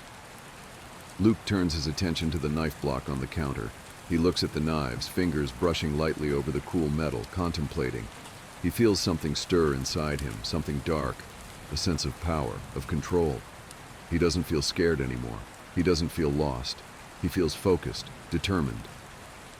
I could hear the distinct sound of metal scraping against wood as Luke slowly slid the largest knife from the block. My blood ran cold. Luke grips the knife tightly, the cool handle pressing against his palm. The weight of it is comforting. He looks at the blade, not with fear, but with a sense of purpose. My legs felt frozen in place, but my eyes were looking toward the front door. I wanted to leave, but fear had me planted there, panic rising in my throat. "Luke," I called, my voice shaking. What are you doing?" But Luke didn't respond. Instead, he continued with his narration, like I wasn't even there. Luke walks back into the living room, holding the knife in his hand. His thoughts swirl around him, chaotic and sharp, like the blade in his grasp. He wonders if his roommate knows what's coming, if he's figured it out yet. But he's not sure it matters. It's too late now. His words made it worse, made everything feel so deliberate, like he was living out some twisted script. His voice was so cold, detached. Luke stops in front of his roommate, the knife heavy in his hand, but there's no fear in his heart. He's calm, collected. He's at peace with the anger. It's been building for so long. This is the only way to make it all stop. "Luke, no," I stammered, my voice barely a whisper. "Please, put the knife down." He didn't respond, just stood there, his gaze cold and distant. His voice continued, narrating his thoughts as if we were in two different realities. I took a deep breath, trying to steady myself, trying to think. This wasn't the Luke I knew. This wasn't the guy who would have ever even considered doing something like this. Something had changed. Something inside him was breaking apart, unraveling in front of me. I couldn't just stand there. I couldn't let him do whatever he was planning. The air between us felt thick, heavy with tension. My mind raced, looking for a way out, a way to make sense of this, but I couldn't think straight. I needed to get the knife away from him somehow. I took a cautious step forward. "Luke, you don't need to do this," I pleaded, my voice hoarse. Just talk to me. Let's work this out. We can figure this out." Luke isn't listening. He feels something snap inside him, He's done with words, done with this. It's time to end it, to silence him once and for all. Luke lunged forward before I could move. I tried grabbing his wrist, trying to pull the knife from his hand. His grip was strong, unyielding. There was something dark in his eyes, something that didn't belong. The world around me seemed to blur into a tunnel as my heart hammered in my chest, adrenaline flooding my system. I kept pulling, my breath shallow and frantic, and then, in one sudden motion, I snapped out of it, every instinct screaming at me to run. I broke free from the struggle and bolted for the door. Luke watches as his roommate turns and runs, a sense of satisfaction creeping up his spine. His steps are slow but deliberate, knowing that it's too late to escape. I could hear Luke behind me, his footsteps barely audible at first, but they were there, following me, echoing in the quiet apartment. I didn't dare look back, just kept pushing forward, my hands frantically grabbing for the door handle. The cool metal of the knob was slick with sweat as I wrenched the door open, stumbling out into the hallway. Snap. The pain hit me hard, sharp and searing, as if someone had shoved a hot iron into my back. My breath left me in a violent gasp. I didn't stop. I couldn't stop. I was halfway down the stairs when I heard Luke's voice, quiet and detached, like he wasn't even speaking to me anymore. Luke doesn't need to chase anymore. He's already won. The words echoed in my ears, fueling my panic. I could hear him behind me. I could feel him gaining on me. The cold wind whipped against my skin, but it wasn't enough to clear the fog of fear clouding my mind. I had to get away, had to keep running. I burst out into the street, the night air cold against my back, now pouring with blood. The bright streetlights flickered overhead. The distant hum of cars, the occasional shout of a pedestrian, it was all a blur as I sprinted down the block. My legs ached, my heart hammering in my chest like a drum. Every step felt like it might be my last. But I didn't dare look back. I kept running, my feet pounding against the pavement, the knife wound throbbing with each step, the blood soaking through my clothes. The pain was unbearable, but it didn't matter. I just needed to get away. The corner store came into view, a neon light glowing faintly in the distance. I pushed myself harder, the door to the convenience store just within reach. My hands were slick, shaking as I grabbed the door handle and yanked it open. The bell above the door rang loudly, a harsh contrast to the silence of the night. I didn't pause to explain myself. I rushed past the counter, my back to the clerk who stood frozen, eyes wide in confusion. "Call the police," I gasped, my voice barely audible over the pounding in my ears. "Please, call the police." The clerk's mouth moved, but the words didn't register. I couldn't focus on anything except the pain, the fear, and the knowledge that Luke was still out there. The next few minutes were a blur of movement, the store clerk picking up the phone, the sirens in the distance growing louder. I collapsed to the ground, coming in and out of consciousness. The blood oozed through my clothes, getting on everything around me. The world slipped away as I heard the faint sound of police cars approaching. When the police went back to the apartment, Luke was gone. The doctors say I will make a mostly full recovery, but I'm not sure I'll ever really be the same. This morning, I woke up to the steady beep of a heart monitor and the antiseptic sting of a hospital room. My back aches like hell. For a moment, everything was a blur, but then it all came rushing back. Luke. I try to sit up, but pain lances through my back, forcing me back down. A nurse notices and rushes over, placing a hand on my shoulder. "Easy now," she said with a soft smile. "You've been through a lot." My throat was dry. "Luke?" I croak out. "Did they find Luke yet?" The nurse's smile falters just a bit, but she covers it quickly. "You should rest. I'm sure the police will come by later to talk." She adjusts my IV, humming softly under her breath, and just as she's about to leave, she pauses at the door. "You know, you've been doing this funny thing," she says, her voice light, casual. "You've been sitting up in bed and talking, having whole conversations, but when we come in, you stop." My skin prickles. "What do I say?"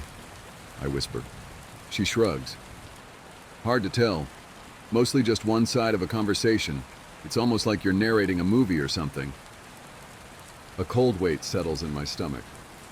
I don't remember doing that. Before I can respond, she gives me one last polite smile and walks out, leaving me alone with the rhythmic beep of the monitor and a million questions. My missing husband came home, but I just know it isn't him. My husband went missing 6 months ago, just went out to work one day and never came home. It was a horrible shock to the whole neighborhood because things like that just didn't happen in our little slice of white picket fence suburbia. The police launched an investigation, and the neighborhood watch sent out search parties, but no one ever found any evidence to indicate what had happened to him. Our families were devastated. Recently, the missing posters have been taken down or papered over. The updates from the police became less frequent and dwindled away. I accepted that, hard as it was to admit. My Rick wasn't coming back. Until he did. A week ago, I was in the back garden watering my petunias when I heard the garden gate creak open. I jerked my head in that direction and there he was, exactly the same as he was the day he disappeared. Same windswept blonde hair and bright blue eyes, same curl to his pink lips. I was in shock. Our families had mourned for him, and yet there he was, standing in our garden like he had just popped out for milk or something. When I asked where he had been, he said he didn't know. He couldn't remember anything about the last 6 months. All our family and friends are beside themselves with joy. They almost can't believe it. But that's just the thing. I don't believe it. Look, I understand how crazy this all sounds, I do. Our families would never believe me, and I can't go to the police unless I want to end up in a straitjacket. But I just know that the man sleeping next to me isn't my husband. I don't know what to do. I know I should be happy, but I'm not. I'm terrified. I don't know much about anything supernatural or paranormal. I don't even like watching horror movies. But something about this whole situation makes my skin crawl. Just let me explain why I'm so sure. Once I've done that, hopefully one of you will believe me, and you'll be able to tell me what to do. The morning after Rick came home, I made him a cup of tea. When I handed it to him, he gave me the brightest smile. Then he took a sugar cube from the dish on the table and dropped it into the cup. Our house was in chaos with his return, and I was still in shock, so I didn't think much of it at the time. But it's been replaying in my mind ever since. I know it doesn't sound very significant, but my husband never put sugar in his tea. He was always adamant that it ruined the taste, and he'd get so frustrated if I ever put sugar in his cup by accident. And yet, this man had sugar. Then it was the golf. A few days ago, when he was out visiting his mom, I recorded a golf tournament that was showing on the TV.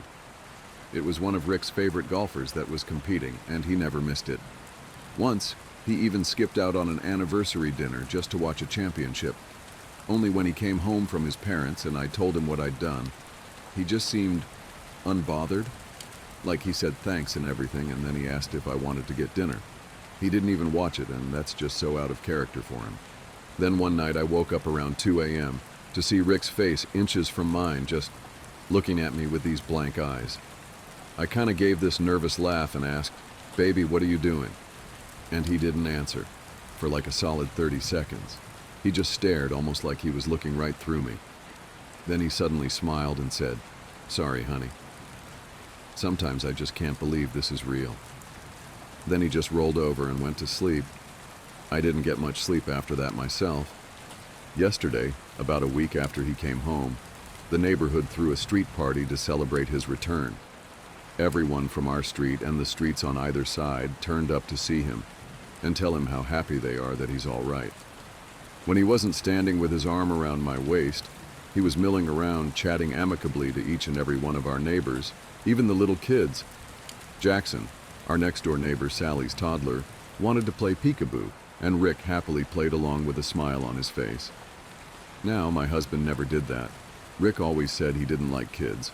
That's why we never had any, and so he never wanted to play with any of the neighborhood children, especially not Jackson.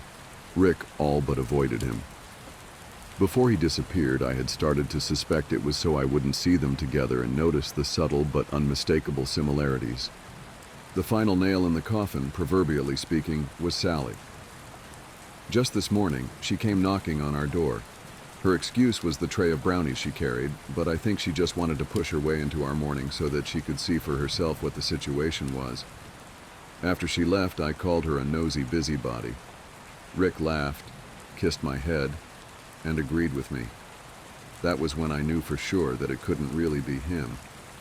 Rick always used to get so mad whenever I insulted Sally, like I didn't have any right to hate her even though she'd been fucking my husband for years. But today there was none of that. He didn't even try to defend her. I know what you must be thinking.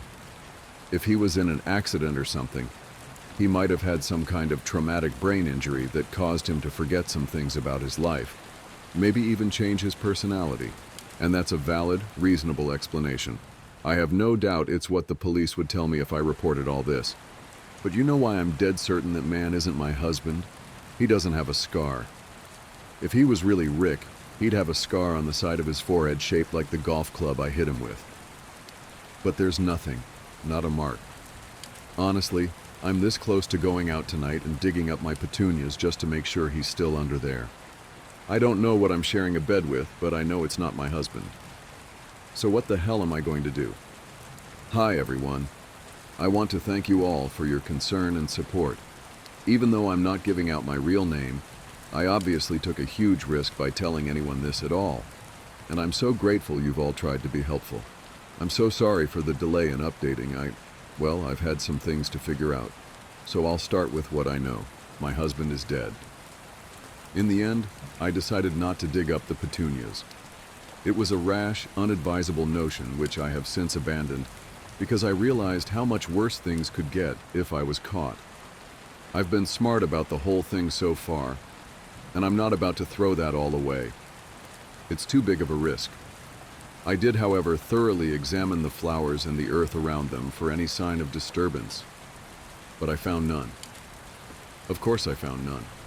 I don't know what I thought had happened, that my garden was some sort of pet cemetery, and my husband had clawed his way back from the beyond. Even to me, of all people, that sounds crazy. No, my husband is dead. In my heart, I know that beyond any shadow of a doubt, which means that whoever is in my kitchen right now is a complete stranger. He looks and sounds exactly like Rick. His own parents don't even notice the difference, for heaven's sake, but he doesn't act like him at all.